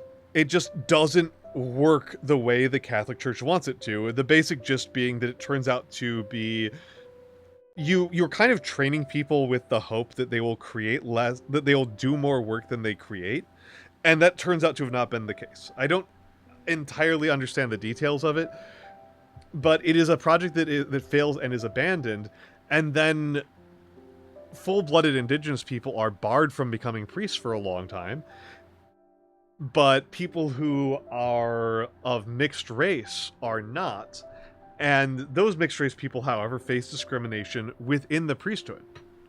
And it's a whole mess. So you've got, like, multiple layers of discrimination. You've got white versus technically white, but not, like, the right kind of white. Not the best kind of white. You've got this discrimination against an entire major ethnic group where they're just not allowed in the church. You've got discrimination within on racial grounds within people who were born in New Spain. So there's obviously a lot of conflict inside the church. And this is where we're going to end, is on the Inquisition. The Inquisition is... The Spanish Inquisition is... I'm sure we are all expecting it. And they entered New Spain in 1571. I alluded to this earlier, that when, like, they are barred from prosecuting indigenous people for lack of faith. That's your first and last mistake, was not expecting the Spanish Inquisition. The time is now. It is time to expect the Spanish Inquisition. So they are barred from... I should say, it is not part of their mission to investigate pagans who believe pagan things. If you got pagans who are doing pagan stuff, they're just pagans. Whatever. What they're really worried about is that in Spain, they banished all Jews and Moors from Spain under pain of conversion. And there was a very paranoid fear that a lot of these conversos were actually lying. That they had not actually converted, that they were crypto-Jews and crypto-Moors. And God, I hate that crypto-Jew is probably the best word to use, but it is the word that the academic texts were using, and good lord. And as Protestantism starts to become more prominent, they do catch some Protestants. They are... and again, they're what they are trying to do is they are policing the health of the church, right? They are policing the spiritual well-being of the already faithful. So they're looking after... A lot of it is like really kind of day-to-day religious and social violations. So like abuse of confessional is a very important one. Abuse of confessional is a very important one. Not just like breaking the seal of confession is like, good lord, that's an instant excommunication. That is one of those ones that gets you in huge fucking trouble. That is a big deal one. More often would be people kind of using the confessional to do illegal things. Because it's a very restricted space. Or like priests basically like demanding like compensation for the use of confessional, like almost demanding hush money. Which is like one of those things you're really not supposed to do, because the implication there is that you are willing to break the seal of confession. That's a very bad one. And this is actually a lot of our sources, is from these very mundane processes. These very, very mundane processes. And unsurprisingly, like, a group of people who are prosecuting people for, like, bigamy, and are doing so largely at the behest of a secular political authority, they get involved in, you know, treating the Spanish crown as, like, respect for the Spanish crown and respect for the economic and legal system where the Spanish crown rules over New Spain. They get into the habit of treating that as if it were a important critical religious belief. And yeah, that's that gets pretty messed up. And I know I've probably made the conquest sound relatively gentle, and I just want to provide a little bit of pushback on that one. So this is an illustration of an auto da fe, which is for active faith, and I never want to believe that this is what it is. Like, I hate the word because it just doesn't like in English, to me as an English speaker, auto da fe does not sound like a mass execution.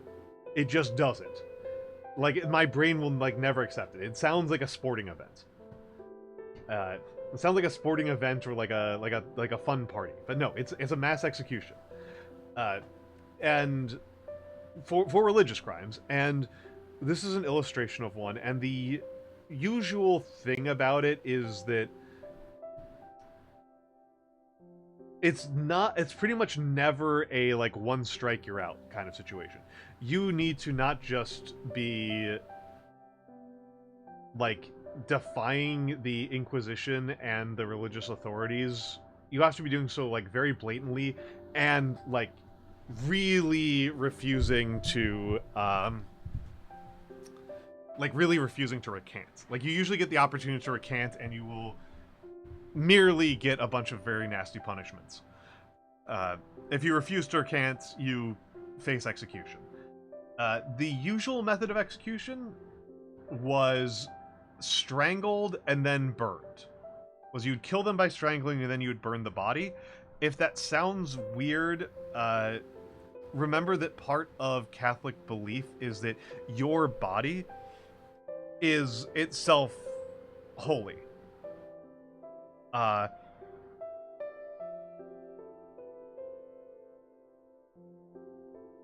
Your body is itself holy, and so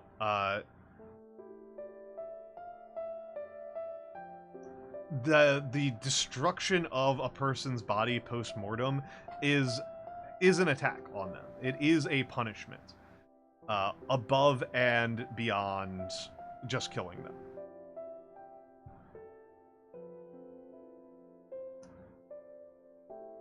And on that cheery note,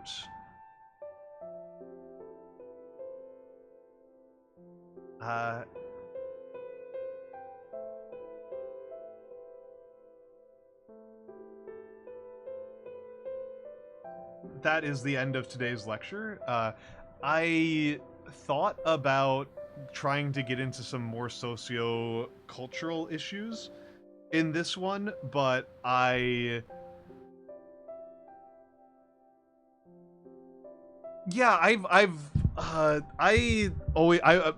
always get confused about that myself.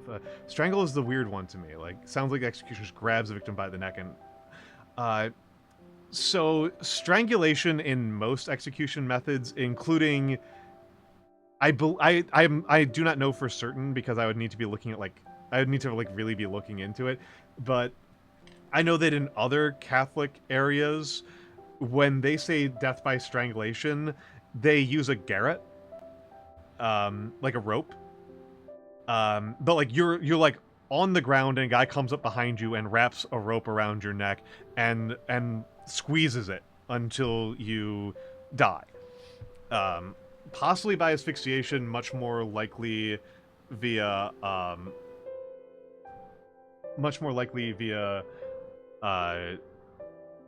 your, what's it called? What am I looking at? By blood not being able to get out of your brain.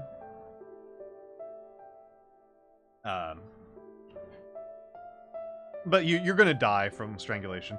And the distinction between the reason why I think that people use that term is because when you say hanged, that usually implies that the method of death is traumatic injury to the neck.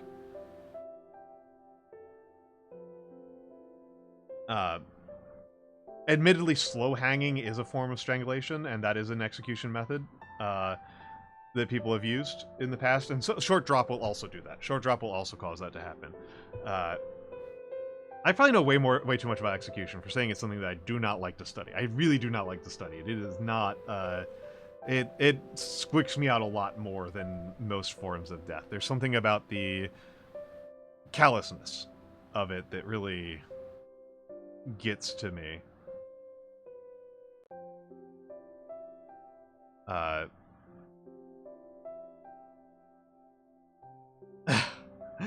That sound effect does kind of linger in my head, yeah.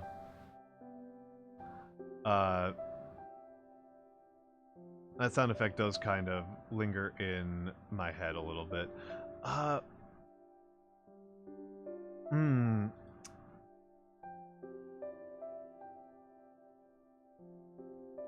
Yeah, yeah.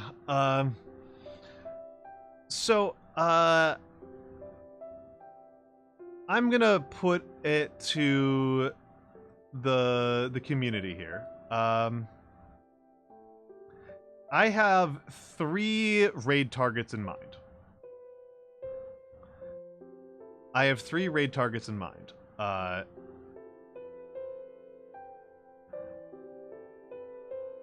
So here are. Let me go over to the stream manager. Twitch.tv. I have 3 raid targets in mind. I'm going to use the restroom and put up the poll, but it is time for me to.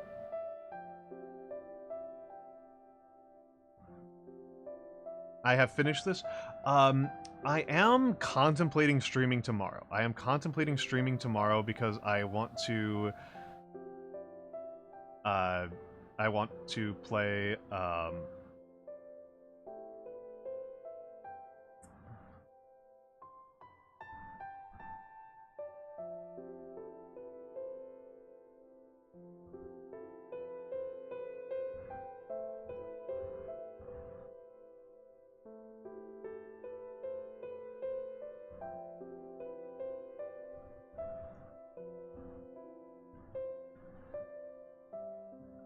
Okay, and I'm just gonna make this a short poll while I use the restroom.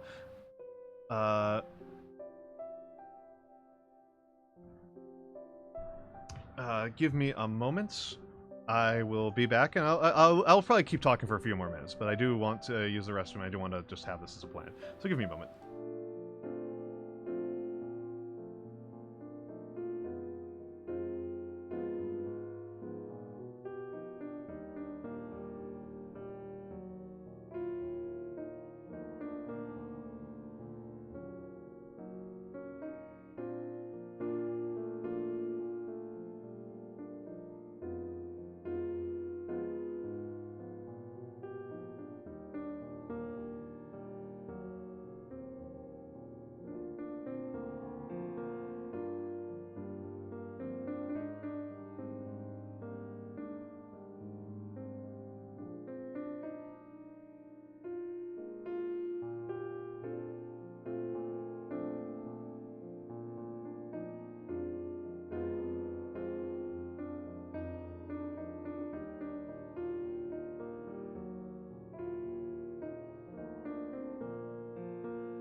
Okay, I'm back. I may as well go over to the chatting stream for a little bit.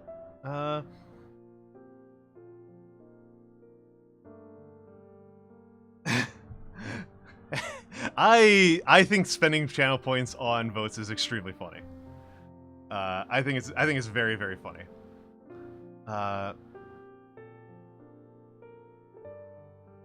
Wow, you rigged it hard. So unless somebody wants to really get in at the last moment, okay. But yes, I was but yes, I don't know. I don't know. By far and away, the movie that has haunted me the most is a movie about executions. That's wow. You really went in on that one. Okay, so that means we've got a raid target. I've got a raid target in mind. So yeah, I was contemplating streaming tomorrow because, as I've mentioned before, wow, you guys really want to go after the smaller one. The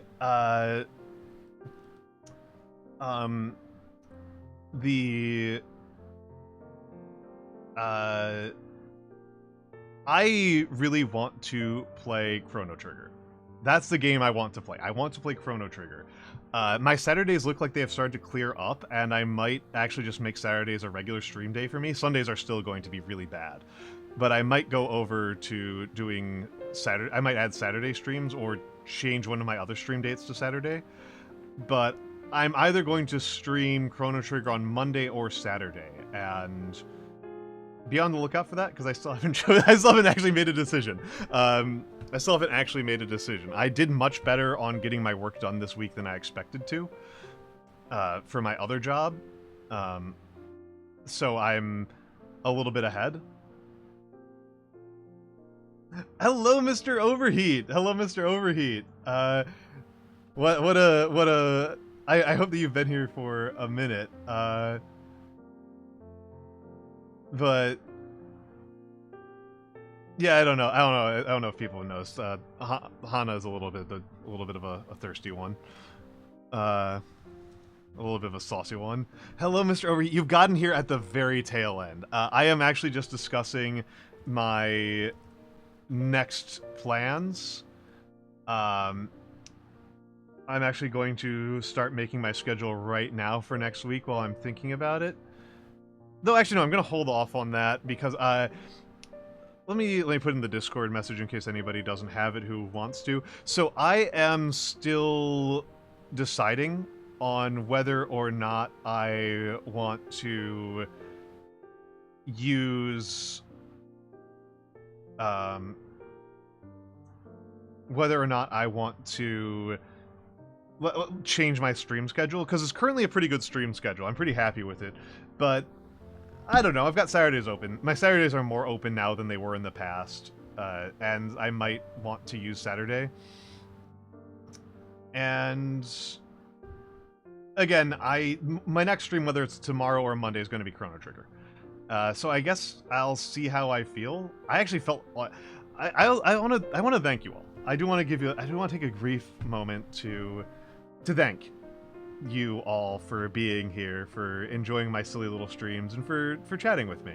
Because when I woke up this morning, I felt like hot garbage.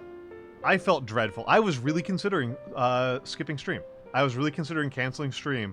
Up basically until I started, I was considering canceling stream because I didn't get good rest and I was really struggling to just pull myself out of bed and get on with my day. And part of it's just having an external obligation, right? Part of it is just having a bit of an external obligation, and part of that is, so that's one part, is like having an external obligation helps, but also doing this, really streaming and being on camera, so to speak, and being with all of you really energizes me, really picks me up. I feel a million times better than I did when I started stream. I feel a million times better. I feel so much better, and I think that you all deserve a lot of credit for that. You've made my life and my day a lot better. And so I just want to make sure that you all know that I appreciate that, and I appreciate you coming here. Again, that is my Discord. It's a very sleepy little Discord. We mostly just kind of like, it's a lot of like sharing cooking photos and painting photos. We've got some pretty talented artists who make some pretty interesting stuff. I cook. That's my thing. I cook. And it's quiet. It's nice and chill. I may not lecture next week. I am planning on moving the lecture series into West Africa, and I did this lecture series very, like, just ahead of the class. I was really researching things down to the last minute, and that interfered with my ability to have, like, a coherent narrative and a coherent structure to what I was doing. Chronological order helps. I'm not gonna lie, chronological order helps, but I think for West Africa, when I say West Africa, I am going to be limiting myself to West Africa between, so like the Gold Coast specifically, between about 1450 and 1650. So it'll be Spain, Portugal, maybe the Dutch, maybe a little bit of England and France, but they will be a small part of it. And I'll try to focus more on the West African nations because they retain their independence a lot longer. But I do want to take the time to really consider my sources and develop some structure, so I will probably spend a few weeks where there's no lecture stream.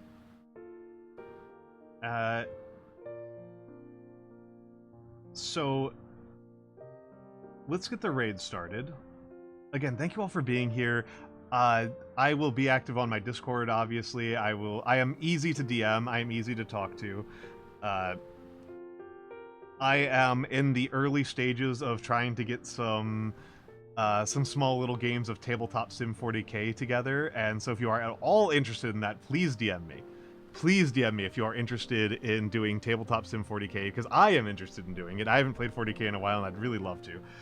And let's get the raid started. So that's the raid message.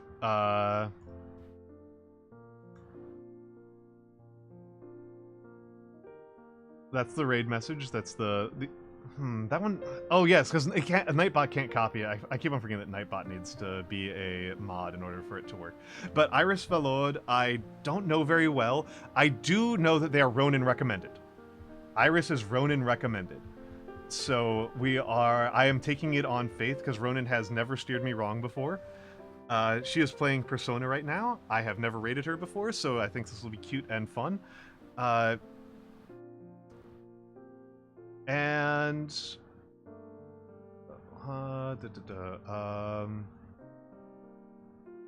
let's get over here, and yes, yes, I am, like I said, I'm trying to figure out a little bit what to do with my next week's schedule. Again, I'm gonna do Chrono Trigger either Saturday and or Monday. If I do move streams, if I do add a Saturday stream, it'll probably come at the expense of one of my other streams. Because I know from experience that if I stream much more than I currently am streaming, it starts to burn me out a little bit. Oh, here we go.